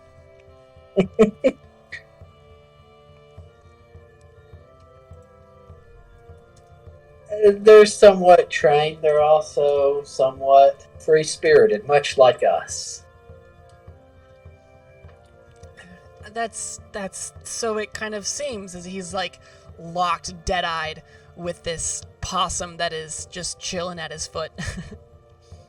There's a few kind of scurried as several other people notice these possums that are scattered across the tavern suddenly before again they disappear as more and more of them kind of seem to be coming out of you. Where on earth did these come from? Are they weird? What? I found them in a cave after talking to a bunch of mushrooms. It was a crazy day, to say the least. You were talking to It was a some really big cave. mushrooms, and then you found some opossums that climbed into your clothing. Aha! I think you may have had a little bit too much to drink, Mr. Ranger. Maybe I haven't had enough. And I just stare off into nothingness. Trying to look majestic as I can. And then After you release the possums, Nuala's trying to like run around drunkenly and catch one to pet it. yeah, you're struggling to do so because every time you grab one, it just disappears into thin air, and you're like, what the fuck? As you run around, then you get another one, and it kind of chills and stares at you before it pops and disappears. Where keep did opening Vondel down go? another shot. Where did I go? Yeah. I think he's just walking out, like just like with no sense of direction. I still have my owl with me, so to the best of my knowledge, I think he's probably guiding me somewhere. Do you just make your way out into the street? Yeah, just Very right well, out, very bro. well. Very impressively with your cape billowing, most excellently. It is Cinematic how I leave. Yeah, it is quite epic. As you begin stumbling your way through the city streets. It says, oh, so very well, so you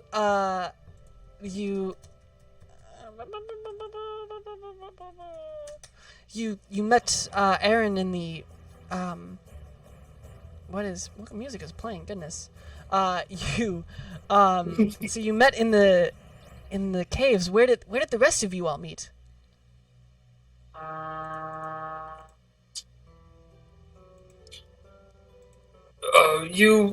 You know where I met everyone, Adium. You introduced me, kind of, in a way. Very true. I did introduce you of sorts. I'd heard of your abilities before, but I guess the rest of you, back when you were with that cleric, what was his name? Trevor. Trevor. Yes. The other four of you, Vondel. Oh, where'd Vondel go? But Nuala and fuck, who was the original group? Flint. Flint's just staring off into nothing. How did you all meet? We met like any normal group of bloodthirsty, murdering adventurers. Someone paid us to do a job, and we did it. Oh, fascinating. What job was that? You know, I don't really remember now. But I know it ended up in murdering an entire town worth of bandits and killing an entire mine worth of monsters, so... Oh, so you must have been down in Brackengroff then. Oh, that's right, I do remember that. Oh, it almost... it feels like just yesterday that you all came in and helped, I guess, settle the dispute with the Coatls and the Academy. I'll admit, they've been quite useful. Some of their abilities are fascinating.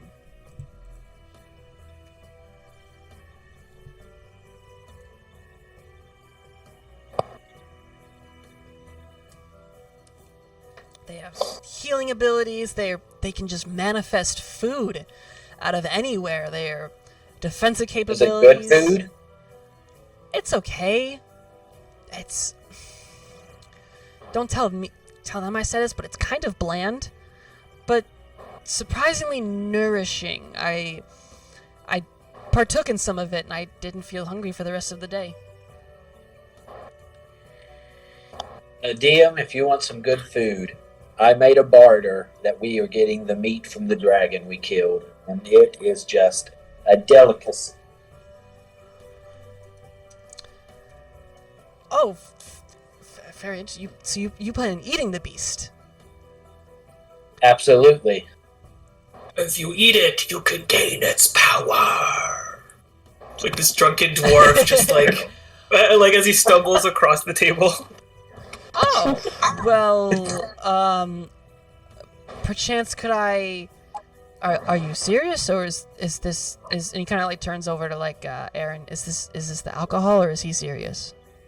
Wallace just gets a little bit closer and just whispers again, "Power!" as he like prestidigitations like a little sparks in his hands. Power! And then he stumbles off to go animate something and get it to dance. Fascinating. He's like, "Nuala, come, look at this. Look what I can do with this. Ready? It's just a chair, all right?" Wrong! And he starts like getting into a little jig as the chair like animates and dances around with him. He like sits in the chair and like spins in it like an office chair. Yeah, there's you see as another the cantina dance seems to manifest Perfect. around Yes. this around this chair that has just become the dwarf on a animated. dancing chair. Yeah, and it just kind of begins grooving to this irresistible beat. And it's quite impressive. As it just kind of boom, boom, boom, boom. A DM kind of turns back to Aaron. Says, do you know if by chance we could purchase some of the meat if it has this ability to enhance an individual? I don't think it does have the ability to enhance an individual. Okay. Well, never mind then. I appreciate your honesty. He doesn't want to scam Adium. But this whole night, he's going to be watching Adium a little bit. Is he drinking at all or doing anything of the sorts of... Yeah, he has a glass of wine that he's drinking. Okay, so he's a little bit more like Alexander, where it's like he's not drinking to get drunk, but he's drinking like socially. Yeah, for sure. All right. He says, well, I appreciate the honesty. On either end, from what I've been told, at least by the Quaddles, some of these creatures do have some impressive magical ability just innately in their core that is residual after they die, and sometimes there are how should I say, creations you can make with remnants of these creatures. In the same way you can tan a cow for its hide. But, of course, the work is still in progress as we're slowly trying to figure out what it was.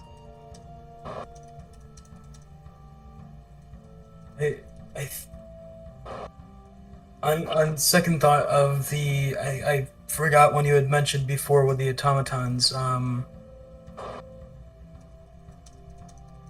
right. Did we want to? I forgot if Wallace wanted to look farther into it, or if he wanted me to ask any questions about that. I think we had that last session, kind of, or the one session where we visited the Karnas Academy before the fight. I think it was that session.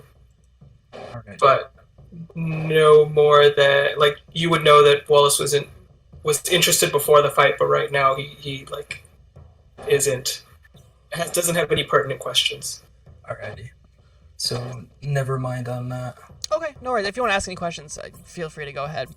But he says, yes, we had, of course, as I had explained earlier, petitioned to build a more automated defense system for the city in case of either an attack or sort of rogue creature made its way into the city. But we're still at the prototype phase, unfortunately, right now. But I mean, they seem promising.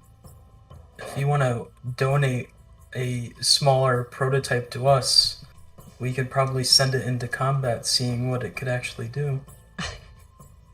Give me a persuasion check. Alright. Can Wallace assist by shouting "Power" Nope, across you the are not room? there. You're not there. 19. Oh my god. Okay. Yeah, possibly. Let me speak to Fizzlestick, and his associates. I'll see if there's something we can draft up for you all. Sounds good. No promises, but I'll see what I do from one caster to another. But he shakes the empty bottle now in front of him. I do think it is better if I retire for the evening. Turning around to the rest of you, it has been more than a pleasure to share a drink. And he kind of turns and sees as Nuala and Wallace are dancing with a chair that is apparently dancing with them. He says, I do think it is time for myself to get some shut-eye. I will see you all around. Feel free to visit. If you can make an appointment, I'm sorry. I am kind of busy, but doors always open. Again, thank you all for the performance tonight. That was quite impressive. I feel calmer knowing you walk these streets with us. Till then, and he nods, gives a bow, and exits the tavern. As a DM's walking out, Flint just yells out, "And a round of applause for a DM!" Performance check.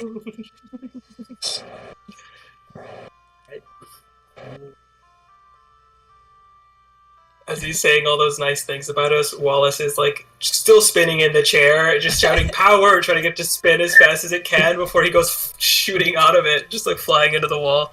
He's like, twice in a day. Yeah, while Wallace is doing the horror with the chair, Yes. yeah, you see as Flint calls this out, and there's like 10 or 15 people who are like, yeah, for a DM, and like kind of awkwardly stare at each other like, who's a DM? And kind of cheer, but then they pound their drinks together and shoot them backwards. The tavern is in full swing of excitement right now.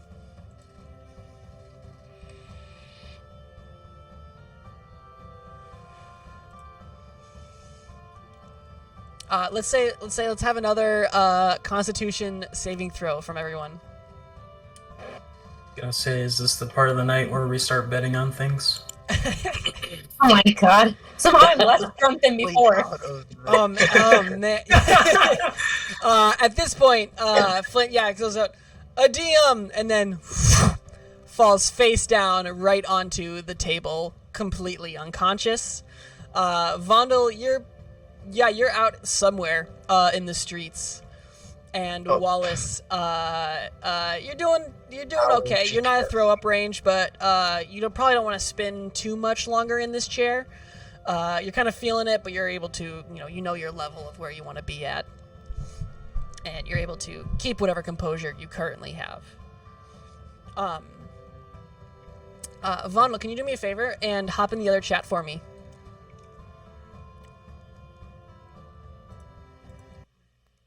Hello there. Where is Vondel on these streets right now? I think I'd be heading towards. Would I know where the Vanthamper place is, or no? I don't know. Give me a history check. Because I feel like drunk me wouldn't know not to wait for my. And Vondel's feeling mischievous. History check. Let's grab that. 16. All right, it looks like they're going to be doing the quick break while we do this. Hope that's okay. If you need to take a break yourself, that's totally fine.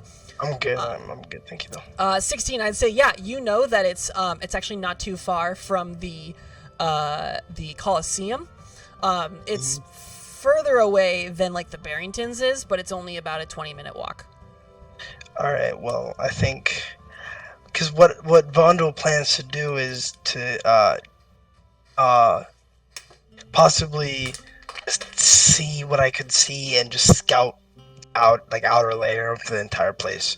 Not go as far as to like just bombardedly walk around, but in the case that I do get seen, I don't think I would care. I wouldn't actually even do stealth. I think I just get as close as I can without getting too far. Okay. So as you approach, one thing you realize and then remember is that the Vanthampers have their house surrounded by a not fairly high, around 7 foot tall stone fence that is completely blocking off a majority of the view. You can see the top section of the house, and you can see that there are a few lights on currently. And by lights on, I mean candles and such lit.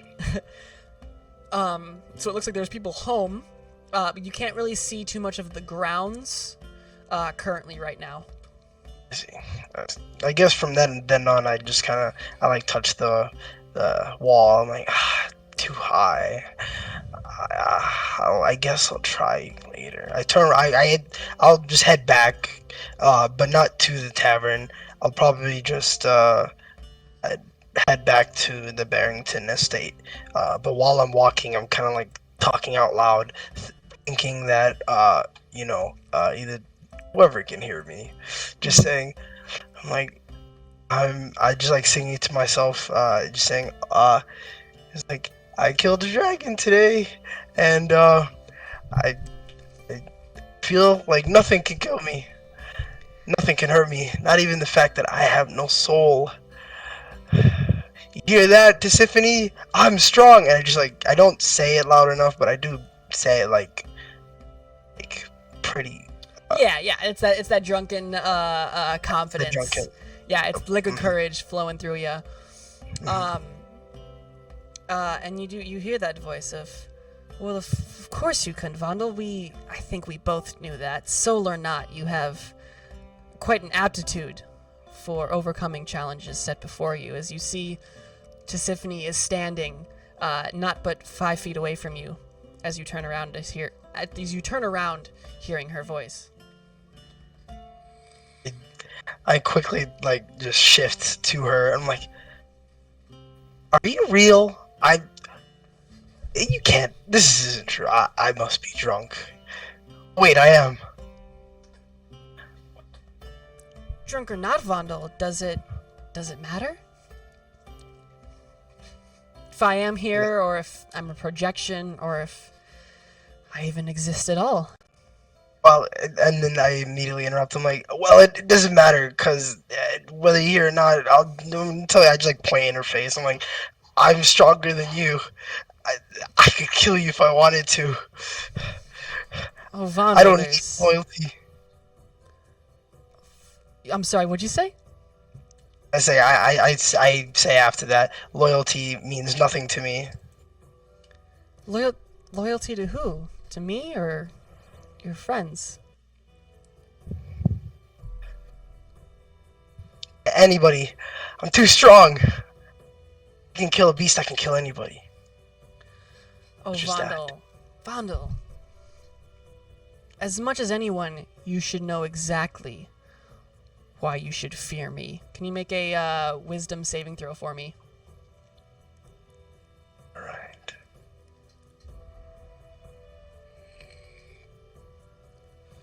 $16.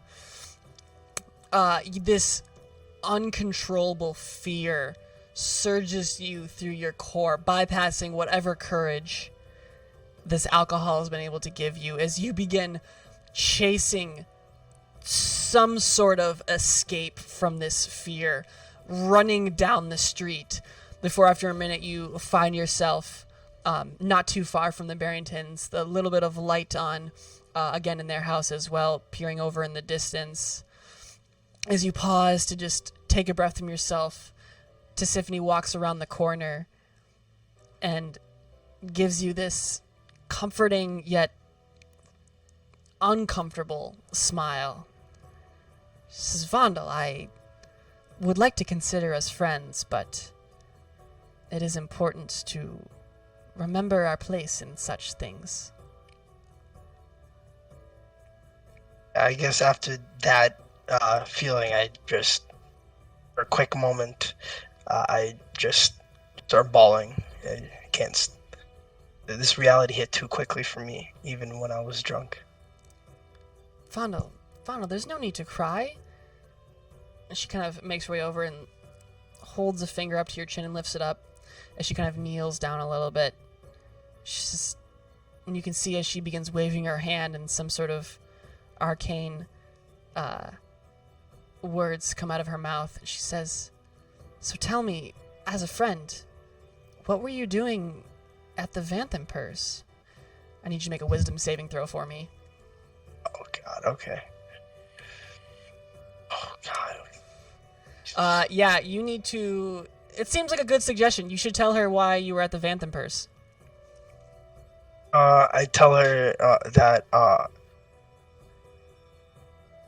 yeah, I guess I tell her that we know of the meeting in Dagmar and Vantham Purs, and how that's like that place, that manor is, or the villa is a meeting place of some sorts.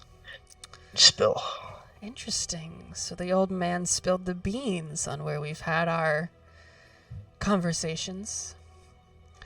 Well, it doesn't matter too much. We've set up adequate defenses. I don't think there's too much to worry on that behalf. Besides, even if one of your friends had made her way into the villa, what a sore mistake that individual must have made. But to any end, I loved your performance tonight. It was captivating and comforting at the same time. I once again, like, I'm not really, after what happened, I'm not even looking at her in the eye anymore. All confidence is gone, and I just kind of like look down on the ground saying, what are your plans? I know nothing. This is the first time we talked in so long. I know nothing. Vondel, you have your part to play. We've discussed this, but until then, just follow your instincts. I'm certain it'll all come together quite fluidly.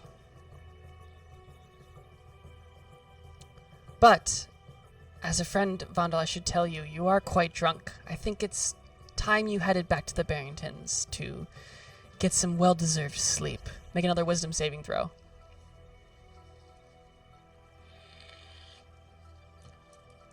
Yeah, you kind of hear it. You're like, yeah, that's a good idea. And without any words, you slowly begin walking towards the Barringtons' estate. She says, "Good night, Vondel. I will see you soon." And she just stands there until she is out of view, and you make your way into the Barrington estate, where you can see your friends have already made their way to their beds. Fucking hope. I kind of, yeah, I kind of, as I'm like walking in, I try to wipe off my tears and try to make some sort of an appearance as if nothing ever happened. But I'm very quiet. I walk in. Alrighty. Well, we can hop back in the other chat. It looks like they took they took the break during that. So if you need to take a quick break, 100% go do that. We will be in the other chat waiting for you. Let me know.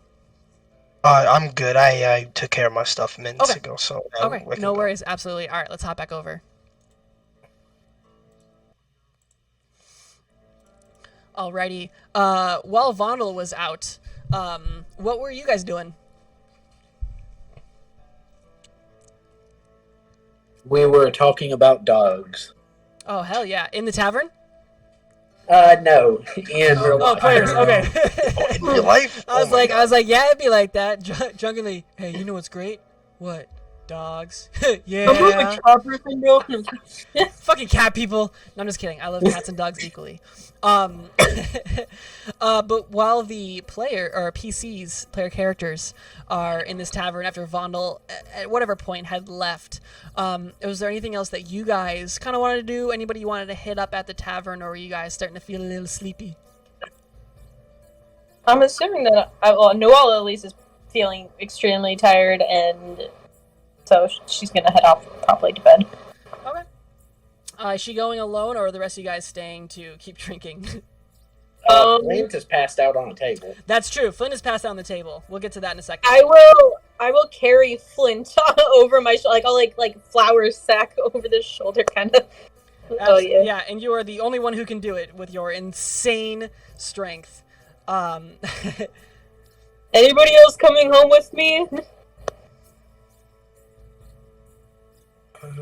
I think I have to get back to Smalls, but Oh, I don't think you were here. Smalls is actually at the Barringtons. Oh, okay. I'm going to the Barringtons then. Yes, the group agreed to let him stay there after a little bit of convincing from Mr. Barrington. But okay, so you guys want to head back to the house? Yes. So. Yeah, you make the journey. It's not too difficult. You guys get there. Vondel is not there yet, but you can see that Philip is passed out in his bed. And Smalls is sitting up on his bed, kind of just giddy, with his backpack strapped onto his back. He says, "Oh, good, you guys are back. Oh, man, I really wish I could have gone to the Colosseum, but, I didn't have any supervision, so I just stayed here and just hung out and practiced my magic." How did no one die? Did Vondel die? I don't see him. Good question. Did Vondel die? I'm asking this to the group because I have no idea where he is. I think it's the same answer all around. Oh, We have no jeez. clue. That's a bummer. I really liked that dwarf. Oh my gosh. Did you guys get his stuff at least? Because he had some cool stuff on him when I last saw him. That's the right mindset. That's my shit, bro. So, did you get his stuff? Maybe we should look for it in the morning. Yeah, but he had a lot of coin on him. Oh, yeah, I bet. That bag always seemed heavy. Well, yeah, let's do that in the morning, because I'm really tired, and it's way past my bedtime. Is it canon that Smalls has been searching through Vondel's bag, or at least picking it up? I'm assuming Vondel's bag is, on him? Question mark? Well, he just I said assume it's you guys all pretty carry heavy. that. Yeah, well, let's ask, what do you guys leave at the Barringtons when you guys are, out for the day? Do you leave anything there? I think I would leave my bag. I don't think. Alright, let me check, Philip. Let me check your inventory then. See if there's anything worth stealing. We're like a kid. D&D Beyond is He's from loading. Lower District.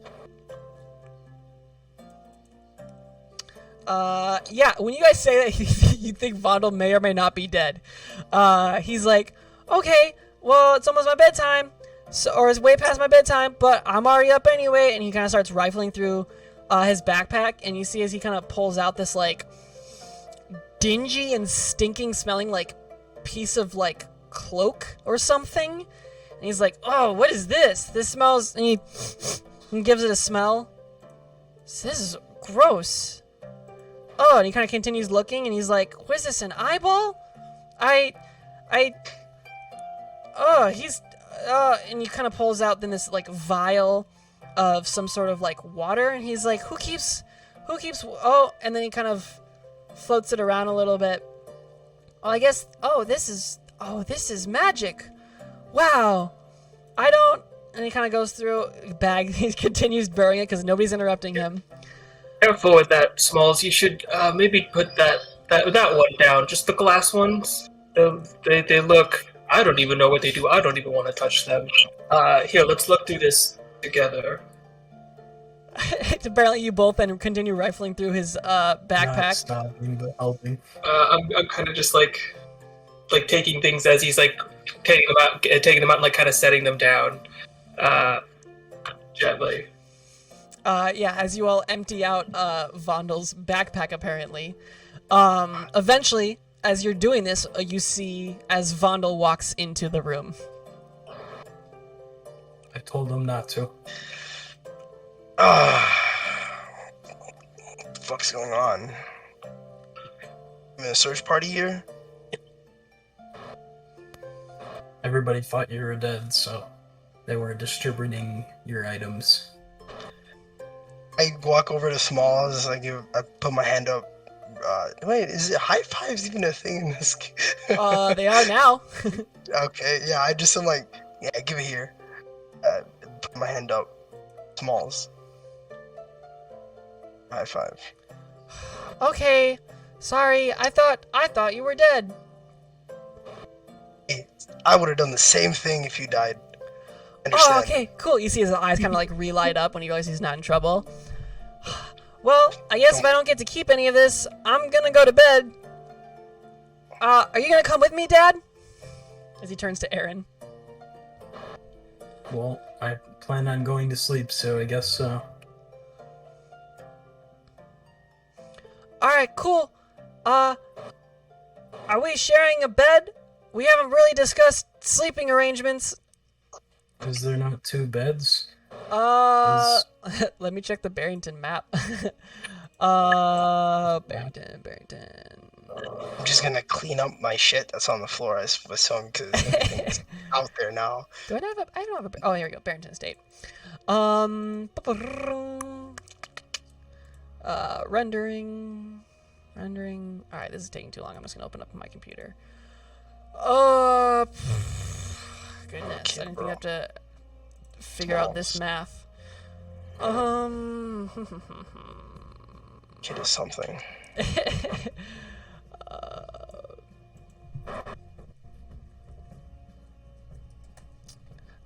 Yes, there's beds. I've decided. I'm done looking.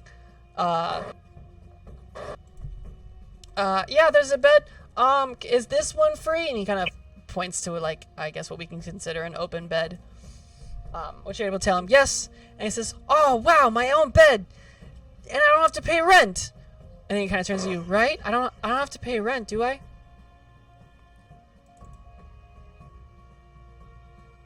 I don't believe you have to. I don't know the arrangements that were made with Alexander and Eliza, but I'm assuming not. His eyes bright up again. Oh, geez, that's great. I only have, so much of what you gave me. So that's, oh man, this is the best. And he kind of climbs up into bed and tucks himself in. This is great, Dad. Thank you for saving me from the streets where I was living. Apparently half the group thought I was kidnapping you, so thank you for saying that. Of course, of course. Good night, Dad. Good night. Alrighty. Is everybody else go bed, or is there anything else you guys want to do? I think Wallace would kind of wander to like some balcony in the Barrington estate. Yeah. And just kind of lightly just tap out a rhythm, almost absentmindedly on his drum as he is gazing out towards the moon and the stars. And that's probably where he, falls asleep. Yeah, absolutely you can. And wow, this map is taking forever to render. But eventually you all fall asleep, and the sun rises the following day. Completed a long rest, and the day is yours. What would you guys like to do? Do Walla actually put me in a bed? I hope so, but maybe not. I was nice enough to, yes. Okay, thank you. Nice enough.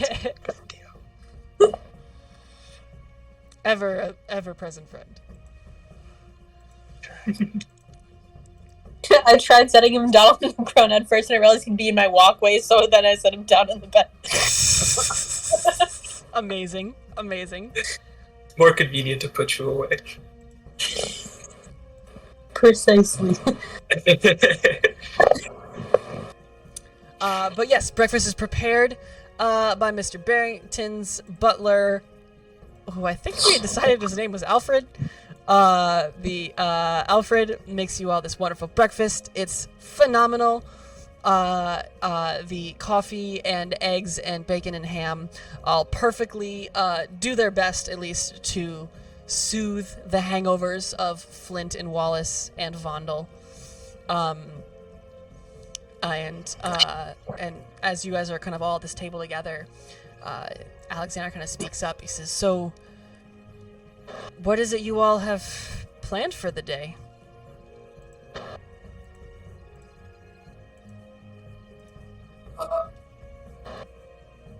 I think I will start the morning by going down to a bathhouse. I feel I don't know if this is my throw up or someone else's, which it's fine either way, but it still would like it clean.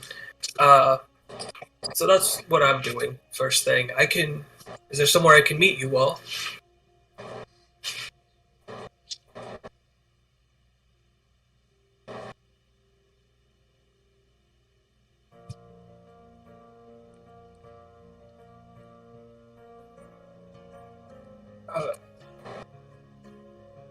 Well then, Lint is very slow to respond.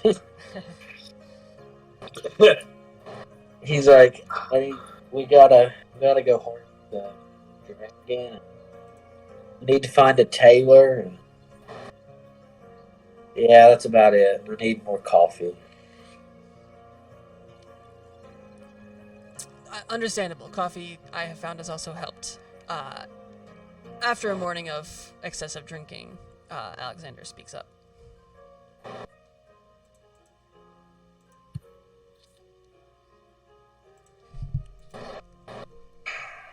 So what do you guys want to do? Wallace wants to go to the bathhouse.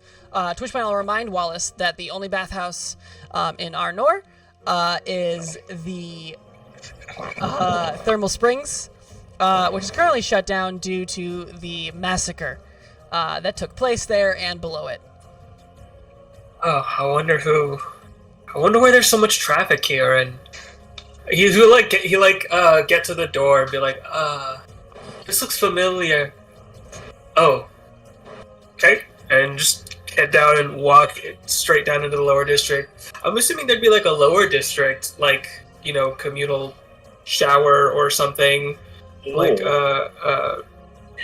So basically what you've got is there's the Arnor River that flows through the city.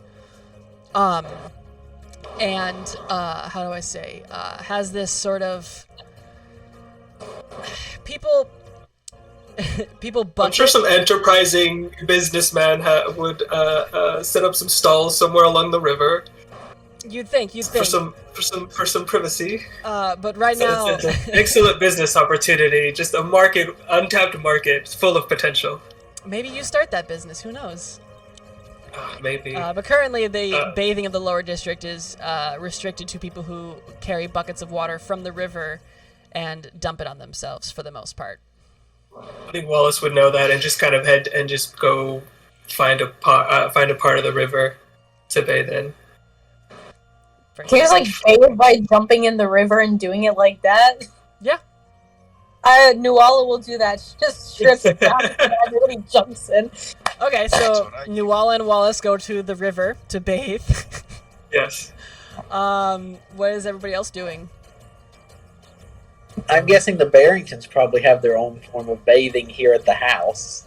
Alexander speaks up that we have people who bring the water to us. Oh my god. We walked down with the bucket dudes.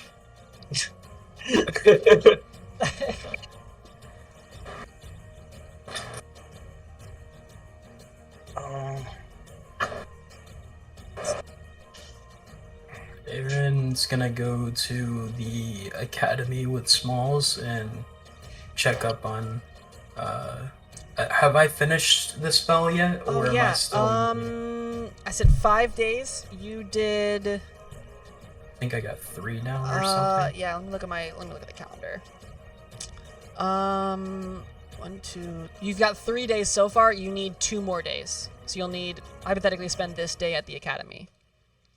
All right. I'm gonna go down there with Smalls, and then I'm also going to ask him about the progress on if we could test out one of the prototypes of the automatons. Okay, yeah. So Aaron heads to the academy. Wallace and Nuala are bathing in the river. What is Flint and Wallace's plan for the day? Flint's going to go harvest a dragon. Okay, yeah. Actually, I think I'll join. Okay. If anyone wants to join, they can. Oh yes. Let me pull up those notes. I pull out my dagger. I'm like, I haven't done it in a long time. Dagger's been thirsting for it. Okay, bloody. That is. I love your conversations over breakfast, Vondel. Truly, you have no equal. As he kind of pushes his glass of juice away.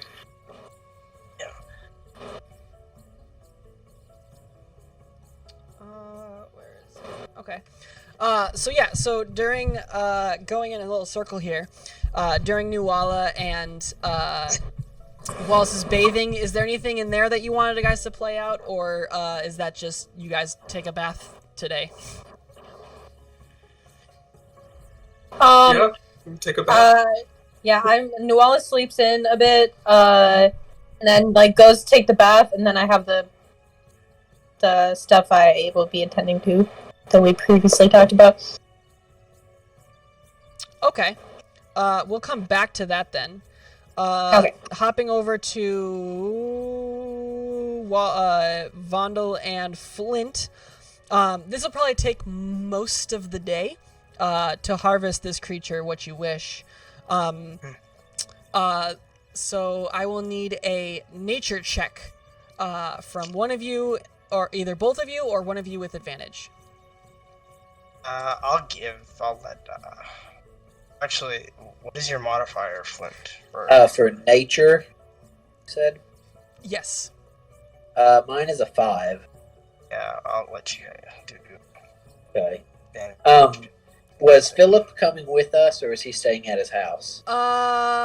He is grossed out at the prospect of the violence and blood and gore of harvesting this creature, and volunteers to stay home and spend the day with his parents.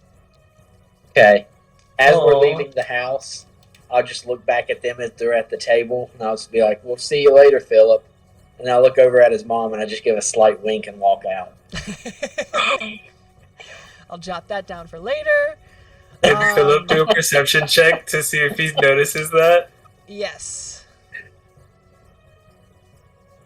Okay. I'll say, Flint, give me a stealth check. Okay. I don't think it's possible to fail. Don't this. even. Yeah, +9. That's what I thought. Okay, cool. So yeah, Flint, let's give me a nature check. That's terrible. 9. Yeah, you spend a few hours just kind of butchering this creature, and it's a very, very different from when you took down the white dragon. And so you halfway through you realize you're not really making any progress. I'll give you one more check to see what you can get, still at advantage.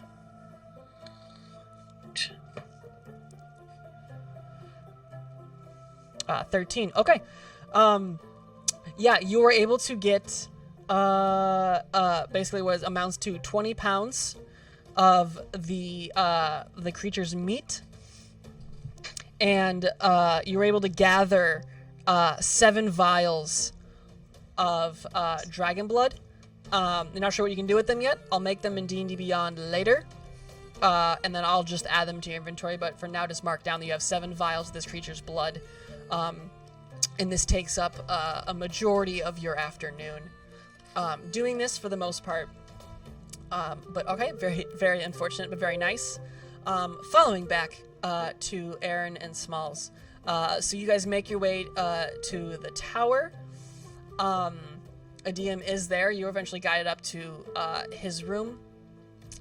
And he says, yes, what is it that you wanted to speak about? I was wondering if anything went through about the question I had asked you last night about the automatons. Oh, yes. We're not able to get, I haven't been able to speak to Fizzlestick. I won't see him until Monday. I'm sorry. But I'll speak to him then. Alrighty. And then, I'm also here for the finishing of the spell. Oh, yes, of course. I'm so sorry. I had totally forgotten. But of course. Okay, yes, please. And then, you and Smalls, spend the day down in the basement studying the sigil that they have placed in their lower floors. Reverting back to Nuala, so you guys go take your bath. Do you bring Wallace with you? To what I'm doing after? Yeah.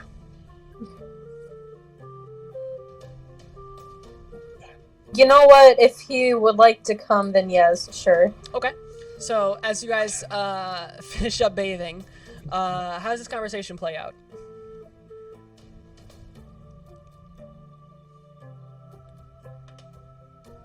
Wallace, did you have anything you needed to do for today for the foreseeable future? All I wanted to do was get my clothes washed. He's saying as he's like holding up his dirty shirt.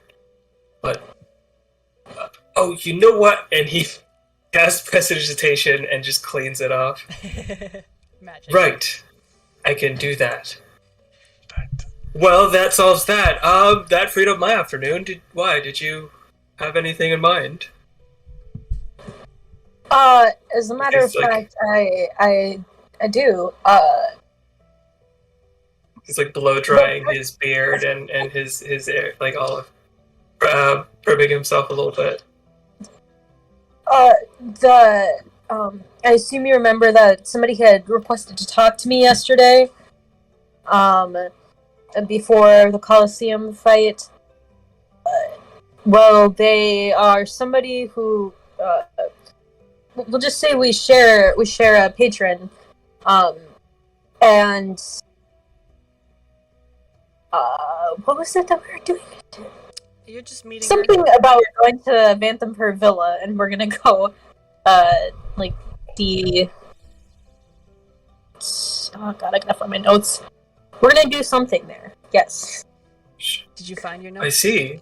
That sounds interesting. Sure.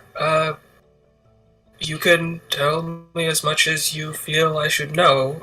But absolutely, yeah, I'll accompany you. I'll remind you that your friend said that she was going to visit the villa during the Colosseum event, and that she would meet you at the temple. On Saturday. Okay, then that's what I say. I'm just gonna go meet her and see if she found anything out. Okay. No worries though.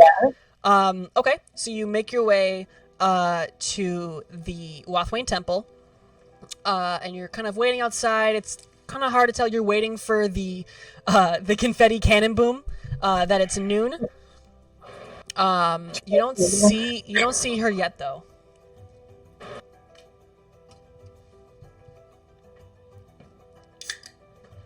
We're outside the temple right now? Yes.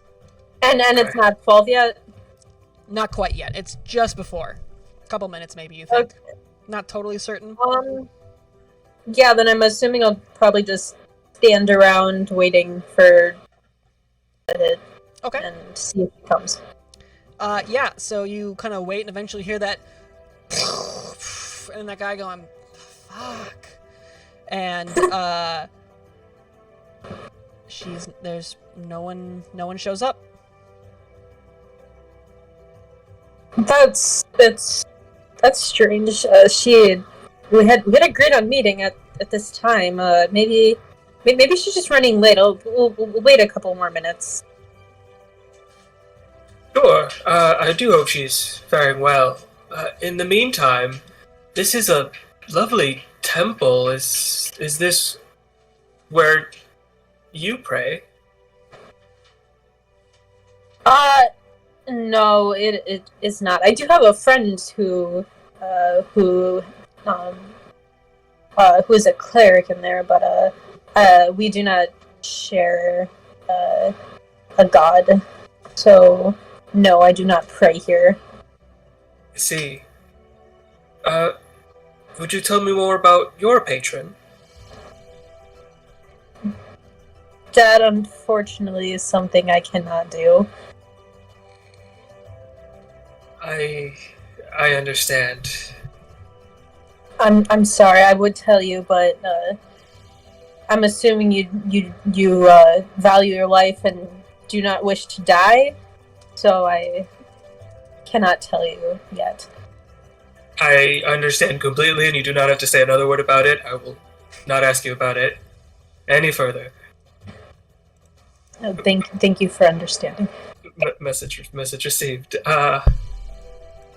In the meantime, what can you tell me about this? Is this a friend we're meeting? Also an elf, I assume.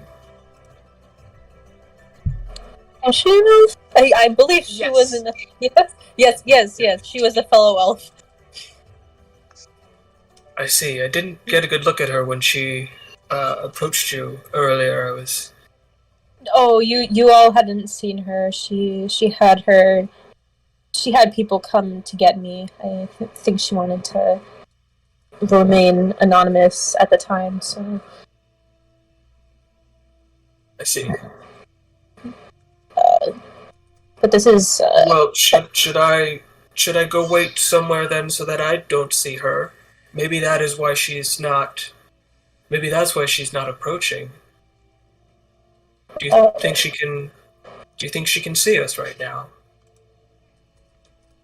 Can Wallace kind of take a quick glimpse around, like, Yeah. I guess a perception check, see if there's anyone shady hanging around? Yeah, give me a perception check.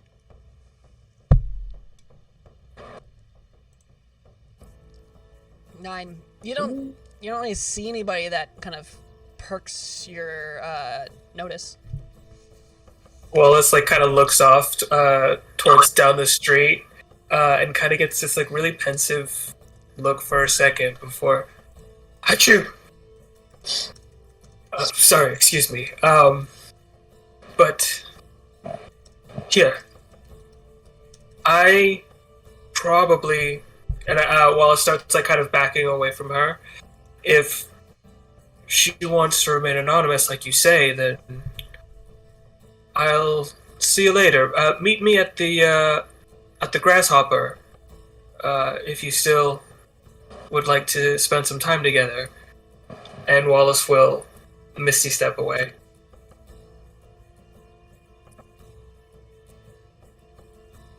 Okay. Yeah, you teleport 30 feet away. It's not that. Sorry, let me rephrase. The entrance to the Wathwain Temple kind of sits facing this sort of courtyard.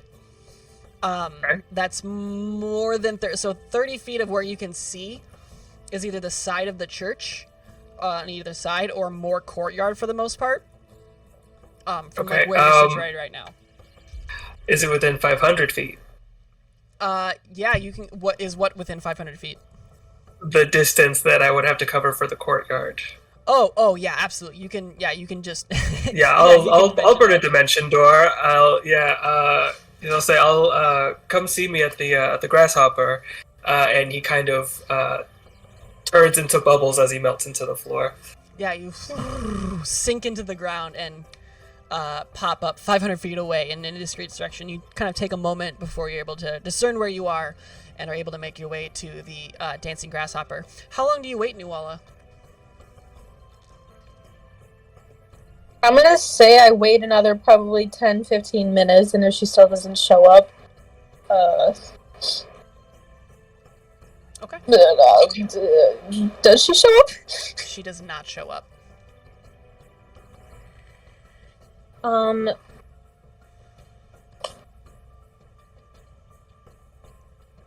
So, at this point, I start to get a little nervous that something happened. What? I don't know, but,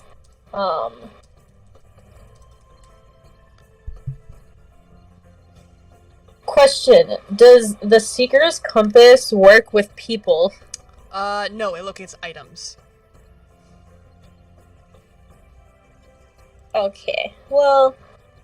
Could Okay. it locate something that she's wearing? Oh, yeah. Yeah. Was there anything that, like, stuck out on her that would be, like, recognizable? I would say her armor does. Now I'm gonna look up locate objects to double check that spell. Once I spot. Okay. Yeah. You cast locate object on her armor. And you get a ping quite a few ways away from you to the east. And it's within like 1,000 feet. what is it? It has, so she's within. Okay, yeah. So I will start in that direction. I'll try to do a fast pace, not running, so it doesn't look like suspicious, but just really fast Speed walking. Yeah, for sure. You follow this ping for quite a while, and you realize that it's actually below ground. As you kind of are making way through your city streets, you eventually find yourselves outside the gate of the Vanthenper Villa.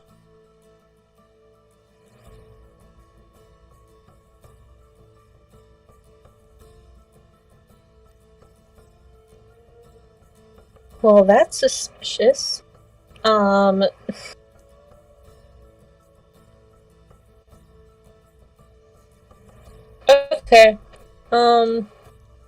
Is there what does it look like around there? Is there like rooftops kind of around that I could kind of crawl up onto to try to look in, or is it like a wall kind of thing, or what does it kind of look like? So the Vanthenper Villa has a roughly 7-foot tall stone fence, so to speak, that goes around it. There are two entrances, these two wooden gates. There's 3 of them. One that is on the more northeastern side, and then parallel the southwestern side has 2 gates. And then you see there's this kind of annex that's connected to these fences of some sort of offshoot brick-built building.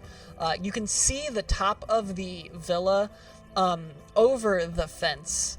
You're not able to get a great vantage point from where you are just on the street.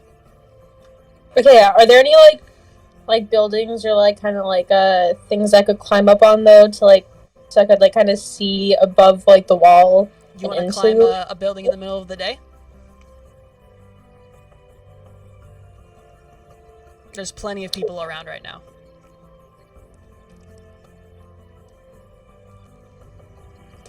Can I go in an alley behind the building and then climb behind? If there's any. Alright, we're gonna roll a d20. On a 10 or lower, there's not so much an alley situation, it's more so that there are streets and other manors, villas, and houses around, but nothing tight-knitted in the secret alleyway manner. On an 11 or above, there is. 18, there is. There is an offshoot on the kind of western side of the villa that has 2 buildings that are fairly scrunched together for the most part, that you kind of get the idea is fairly indiscreet. But these buildings are flat. It is not, how do you want to climb this building? It's about 2 stories. So it's about 40 to 50 feet up to the roof. How are you planning on climbing this wall? Are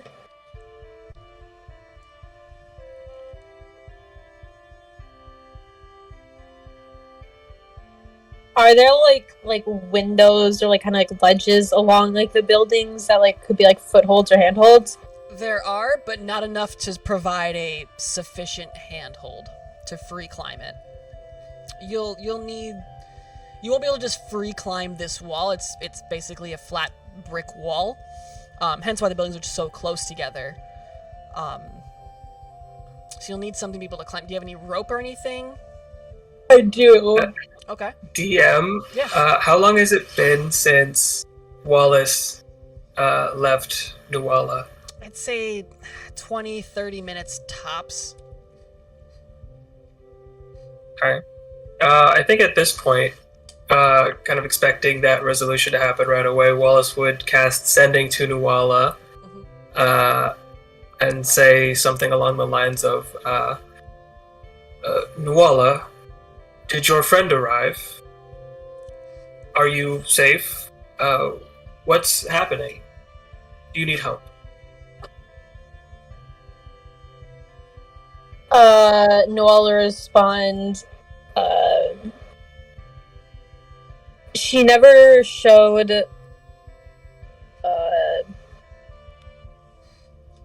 It says, my spell says she's at the Vanthampur Villa. I'm trying to see over the wall now. Help would be appreciated. That's it. Yeah, Wallace would then head towards the Van Damper Villa, however far away that is from the Grasshopper Cavern. Yeah, you make your way. It's not a long walk by any means, but it's not close. It's a lot further away than like the Barrington estate is. But yeah, after I'd say about 20 minutes, we're speaking very arbitrary numbers here. You make your way over to the Vanthampur Villa, and you're outside, and you can see again these 7-foot tall stone fence barrier that surrounds the house and the tip of the villa, adjoining top levels, standing out amongst the top. What are the chances that I would run into anyone else from the party on my way? Probably 0. Flint and Vondel have been at the Colosseum all day, and then Aaron and Smalls are there. Philip's at home. Yeah, basically 0. Oh, got it. Right. Makes sense. Okay, yeah. Once Wallace sees the walls start to loom, he'll cast message to find out where Nuala is and meet with her. Nuala, what's happening? You said your spell is pinging your friend here?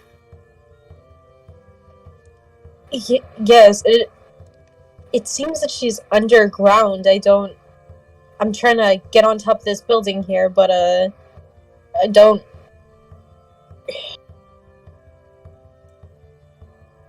I see. I'm worried. Can you tell how far away that is? Can you tell the distance between us? Does this spell specify how far away they are, or is it just sending or locate object? Locate object. I mean, probably. Let me reopen the spell. I don't know why I closed it. Okay.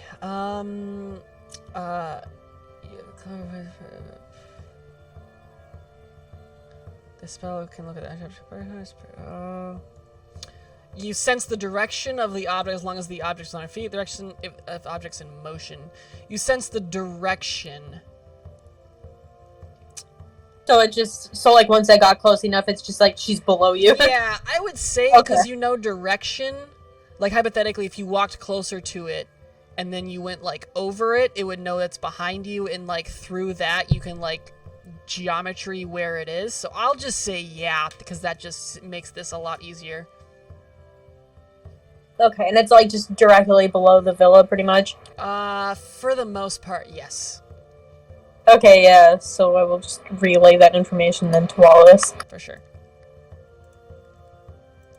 Okay, I believe I can get us down there. I'm assuming you'd like to try that? I don't know how wise it would be to go down. Is it now without the rest of the group? Because maybe it's something like what we experienced down in the tunnels. The bathhouse, right. And then we would be in the middle of a murder party, where we might be the ones murdered. Okay. How about this? If you can describe your friend to me, if it's okay and it's not going to get me killed by some secret elves, I believe I can send her a message like I sent one to you, and hopefully get her response. I will start out that familiar requires you to have met the person. Okay. So you will not be able to message this person.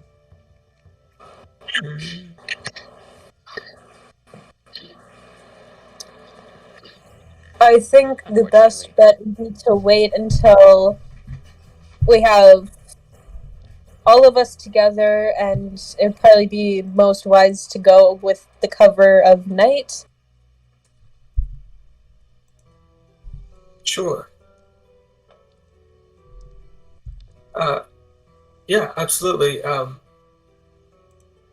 We can wait for them at the Barrington State and tell them about this. And then you can...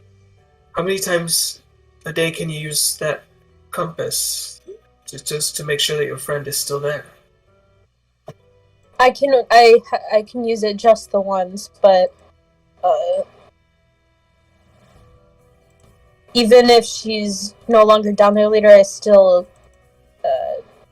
doubt that they would move her very far, or that they would move her at all. But if anything, we can at least then see what's going on down there, since we've heard it brought up many times. Of course.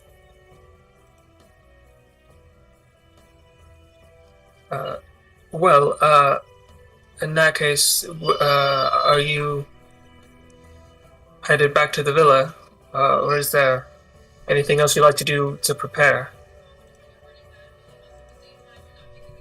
Do we need more potions? Should we buy some more potions?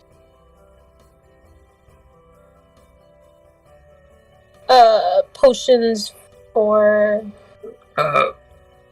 healing, of course, is what I meant by the potions of healing, right? So that we don't, because when you're cut, you need to drink a potion to heal, right? And you're great during the fights, by the way. Some of those hits, the radiance was astounding. But potions. Would you like to go buy some potions? Yes, that would probably be wise. And I'm slightly, Noelle is just slightly flustered, kind of blushing at that. So just.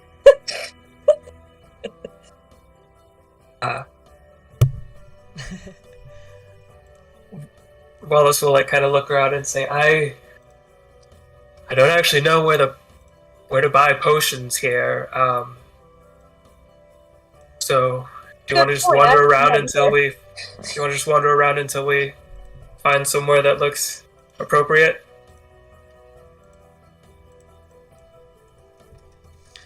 Sounds like a plan. Let me check something.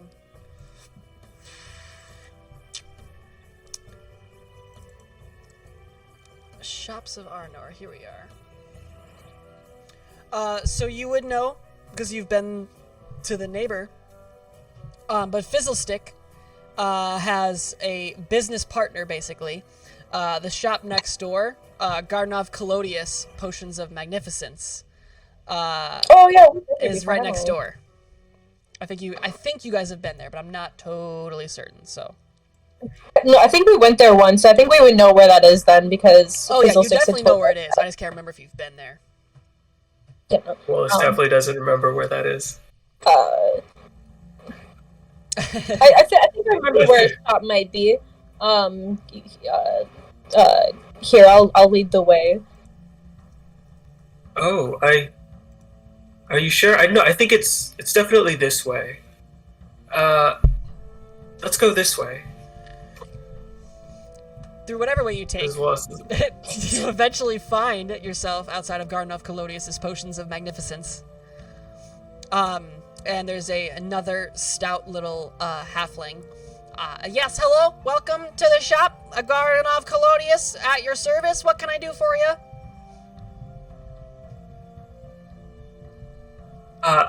Hello, yes, we're looking to see if we can buy some potions. Yep, I sell those, and more.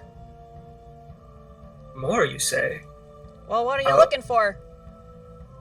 Well, just the healing kind of potions. Wallace kind of shoots a sideways glance at Nuala, already twice his size. Yeah, just the healing ones. Yeah. What kind of healing are you looking for? We got We got the regular, kind of the greater, the superior, and the supreme. All for sale. Sale, you said. How much are they right now? Well, which one do you want? A regular healing potion is all right. How much is that actually? Let me check my stock as I open up my book. He kind of opens it up, and I look for potions of healing. Oh my gosh. Oh, I see what we're looking at. It's 50 gold for the regulars. I see. Let me see something. Wallace pulls out his coin purse that is just like that. It's like, kind of bursting at the seams. And he puts it, it looks a little bit impressive. He's like kind of holding it, like he's got it tucked down so the bag doesn't rip, and he puts it on the counter, and just all copper spills. It's all copper. It's like, oh my god. He sighs. Yep, we take copper. Excellent. I should have some silver in here. He picks out he's got 6 silver, but he can only find 4 of them. There's I'm sure a couple more in here. Now that I'm looking at it, I don't know if I have enough, and it's sorry, it's like spilling off the table. I'm so sorry. I slapped down the 50 gold on the counter for the healing potion. Okay. So there's, yep. All right, and then hands you a bottle of the healing potion. All right, I got 2 more of them. How many did you want? As he sees you counting the silver and the copper.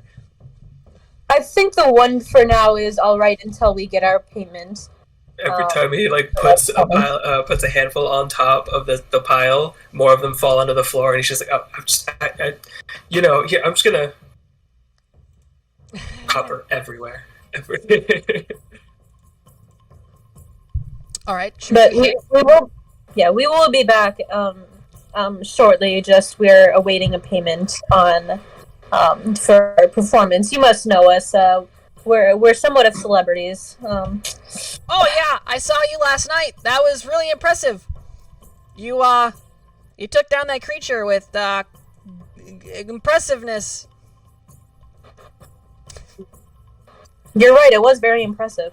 I gotta get a hand on some of that lightning essence. It helps us make the stuff that for you adventurers apparently that it helps you resist the lightning. I don't have any right now, but I'm hoping to get some.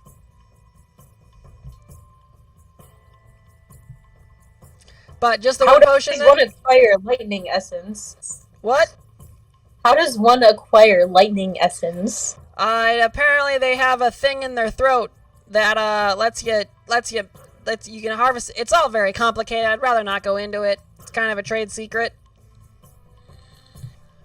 If you wait, would because I think it was Flint who had harvested it. Mm-hmm. Would that still be intact?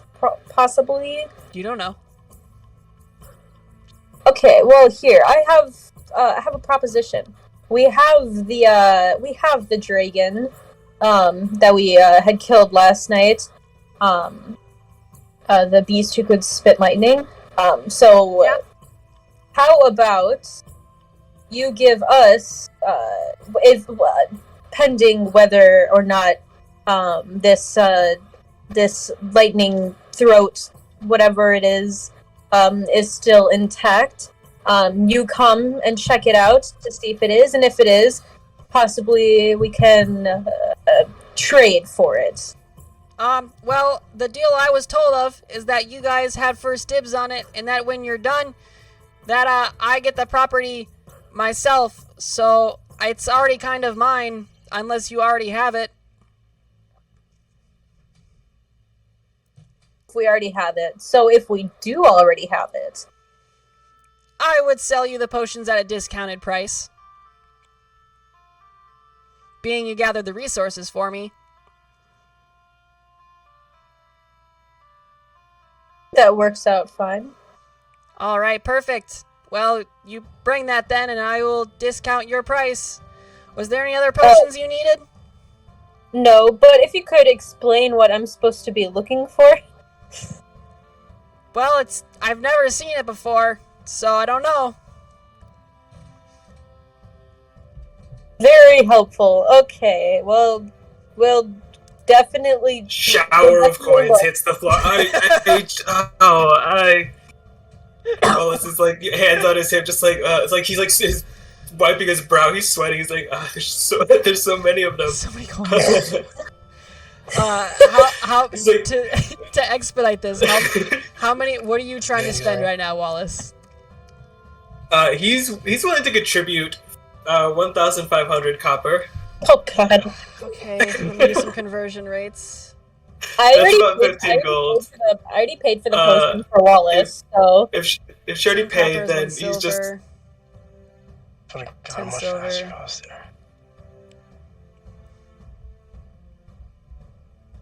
there? D&D Beyond says it's 15 gold.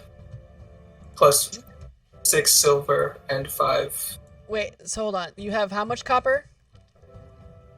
1,505. Oh my gosh. Okay. But yeah, current total currency in GP is 15. Okay. So you can move I'm sure that's- 1,500 copper. There's 15 gold. It is another 35 gold if you want another one of the potions of healing or some other healing or some other potions that are available. Wallace will like just push that for the one that was Noella wanted to pay for. So it just I would appreciate it. I just need the one, but you can keep the difference here. I need to get rid of this anyway. So she's already paid, and so you put this 1,500 gold or 1,500 copper piece. Well, if it's already paid for, he'll remember that you do magic and will prestidigitate it all back into the bag. I don't know if that's what that does, but you can slide it in there. If he can, just like he's like using it kind of like as a broom to like sweep it. He's on the floor. He's just moved it all to the floor now, and he's just like, just the one. Don't mind me. I'll be out of your hair in a bit. I'll suppose you can breeze sweep it into the bag without any issue. Okay. So you've bought the one potion. Was there anything else you want to do here? I don't think so. Okay, cool. What's the next step? Nuala will want to go back to where the dragon is kept and where we have everything. Okay. To see if she can find this. Okay. What she doesn't know with it. Yeah, so you go to the Colosseum, and you can see it's like that movie scene. You come in and you see you're like led by a guard into the room where Vondel and Flint are, and you come in and the two of them are just covered in blood. The creature is just a pile of meat on the floor. There's like a separate pile of stuff that they have deemed valuable enough to use. And the whole creature is barely recognizable anymore. Evan, for some reason, stopped cutting. I'm just going at it. As we're like being led down, Wallace will say to Noella, I do like the way that you say the word dragon. It makes me think of you killing all the dragons that we faced. Just like really, just drag. I made that joke. Did you hear? Just dragging them on the floor. Really just in that fight it was, and the fire, wow. And then he like trips and falls down some stairs. Sorry. Noelle is seeing like all like as soon as they get down after I help like Wallace up after he trips, and we just like stand up and we just see this like bloody mess down there. Noelle just is like, it looks like you guys have been busy. Like looking, I'm like yelling at Flint. I'm like, how am I cutting it wrong? I told you to cut against the grain. Against it, the meat will be too tough if you cut with the grain. My knife knows no grain. I just continue cutting.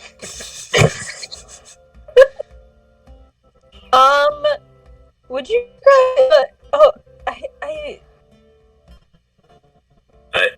I'm assuming it's going okay, but it does. Please tell me that smell is the dragon. Oh. Kind of hard to really tell at this point. It's just, you know. Yeah, I don't know how you're gonna get that out. Yeah, that's kind of the bad part of shutting down the only bathhouse in the city too. Yeah, there's a river, but Wallace kind of blushes when he remembers the river.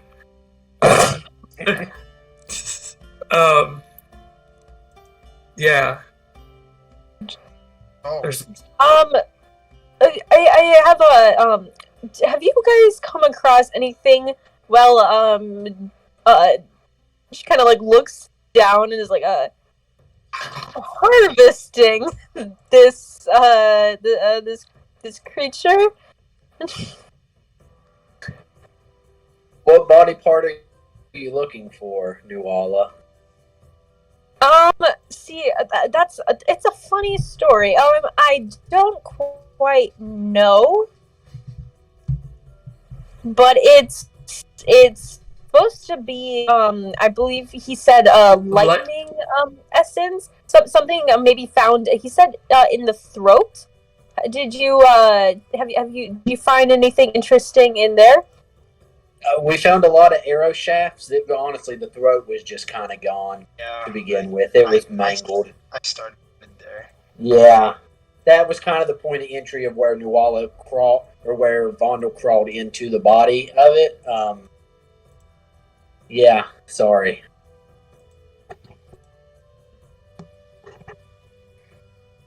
I'm sorry. You said Vondel. You know what? Never mind.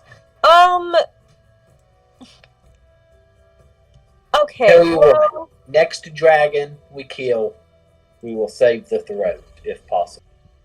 I can't promise that. We will try to save the throat if possible.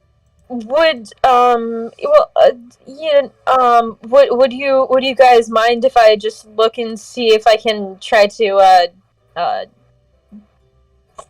find what is whatever it is, it might be in there, or maybe we're gonna go look at the throat, and then Wallace will lead her. I'll guide you. My dragon carcass is your dragon carcass.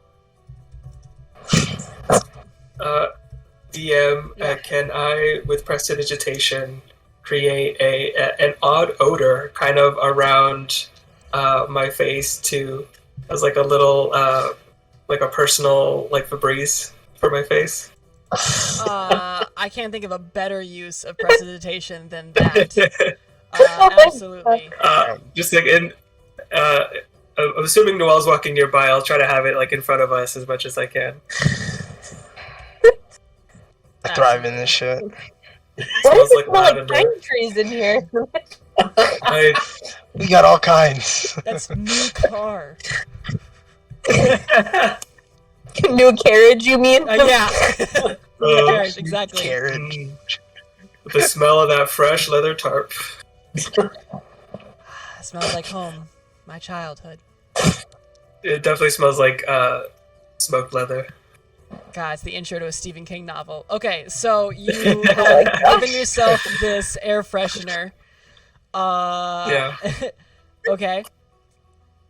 So what are you looking for? This weird throat thing that might be in his throat.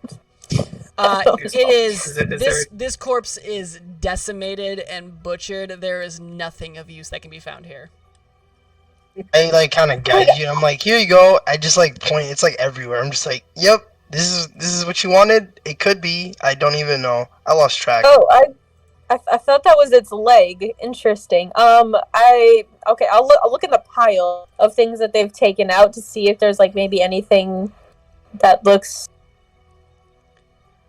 spoiler alert. lightning essence-y. Yeah. Spoiler alert. There's not. It's the check has been made. They have harvested what they could. At this point, we're just playing. At this point, just got weird. Like children gallivanting around in Missouri. Yeah. Remind me to never let you guys harvest a dragon ever again. Oh, jeez. Vondel To be fair, everybody knows you cut with the grain, okay? Uh, I do a to be little fair, different. myself and Vondel have probably harvested more dragons than anyone else in the world. And unless you want to get inside, That you know of. be my guest. That is a. I just took a bath. I would rather not. Dead? I get closer.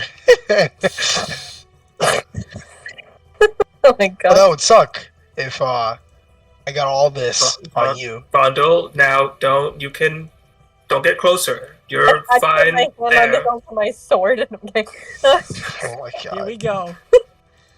go. This is where the PvP. I was waiting for it. We appreciate you doing this, Vondel, but I'm like, this hey, you all know, smells awful, Vondel. Please don't get closer. It's Hey, all. it's- Do you even see it? It's in your beard. You're a dwarf. Have some pride in your beard. No, I lost that years ago. I don't care. I just try to grab a piece That's of just more little blood. anything I near thought it me. was a beard. What? It's all over your face, Vondel. Call it fashion. I grab a piece on the ground and throw it, but I just aim. I'm like Flint. Call it. What are was you that? gonna throw dead dragon at us? Yes. As long as you're throwing the junk parts of the dragon, I don't care. Save the good meat. Do I see its eyeballs anywhere around? Nope. Because that check Do has I- already been made. Really? No, like a decimated Wow, eyeball really? anywhere around. I feel like a short list would be just like what is left. We threw this thing at the chipper, guys. Probably Yeah. 5 or 10 minutes into this is kind of weird. The meat This is like is, the like- default that you get. If you, no matter how bad you fuck up, there's technically meat left over. It's There's just no bones. That's what you nothing. got. basically No, raw meat Bones and have been offal. crushed and Just it's a smashed. paste everywhere.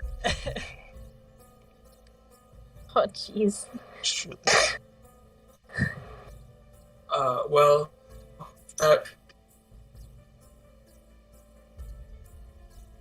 I'm gonna go. I'll meet you guys at the even just outside. I have to be of this room. I'm going now. And Wallace will make a beeline for the stairs. Once he kind of is like a little bit away from the room, you hear him kind of like retch a little bit, like. Ugh! Olo will inform them of everything because I'd forgotten about it after seeing the obliterated dragon. So I tell them about our plans for tonight. Right. Well, at least my plans for tonight. So if any of you would like to join, Is this I just a don't- stakeout, or are we actually going to infiltrate? Well, you know me. I love jumping in head first without thinking about it. So, think you know where I stand on that. I think we go in there. We don't know what they're going to be doing with her, and we don't. Time is of the essence, I think here. Out of curiosity, how are you on spell slots, Wallace? On spell slots? Yeah. I think I've used just a 3rd level and a 4th level so far. I have everything else. How many sendings were there? I feel like there was at least 2. No, there was just one. Just the because one? I sent a message back. Yeah, and Yeah, then it just was the a one. message cantrip. Oh, Once I message got cantrip. closer. That's why. Okay. Yeah. Yeah. Okay. I'm just And curious. then I talked about doing sending, but then Wallace suddenly understood that the spell wouldn't work that way. Some voice in his head was like, "No, it's not going to work." That's right. That's right. All right. All right. No worries. I'm just curious. Yeah. Okay. Okay, so you're having this conversation here at the Colosseum, or are you grabbing like Philip for the conversation, or maybe Aaron, or just because we're hitting about 9:30 right now, I want to give us a nice, satisfying close up of, is this something you guys want to discuss next session, or what's the plan? I would say probably next session, just so we Yeah. can figure everything out. Okay, that Ready works to out. black, gathering everyone. Yeah, that'll make things a lot easier. Okay. So as you guys know, Nuala will not be with us next week. So just to make sure her voice is heard, Nuala, are there any stances you are against or for regarding this? Whether I can't tell if this is scouting or just going in, of what the plan is. Are there anything you want to voice right now? Being you won't be able to voice it next week. Oh yeah. I definitely want to go in,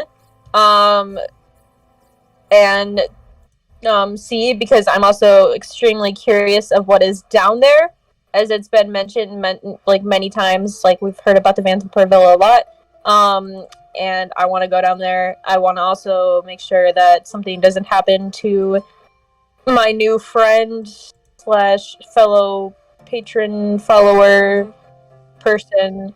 So that's where I stand on it, and if anybody disagrees, I'll be like, okay, well, I'll go down by myself then.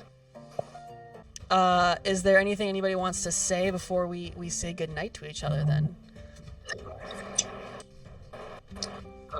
Wallace mumbles to Nuala, you have a nice throat.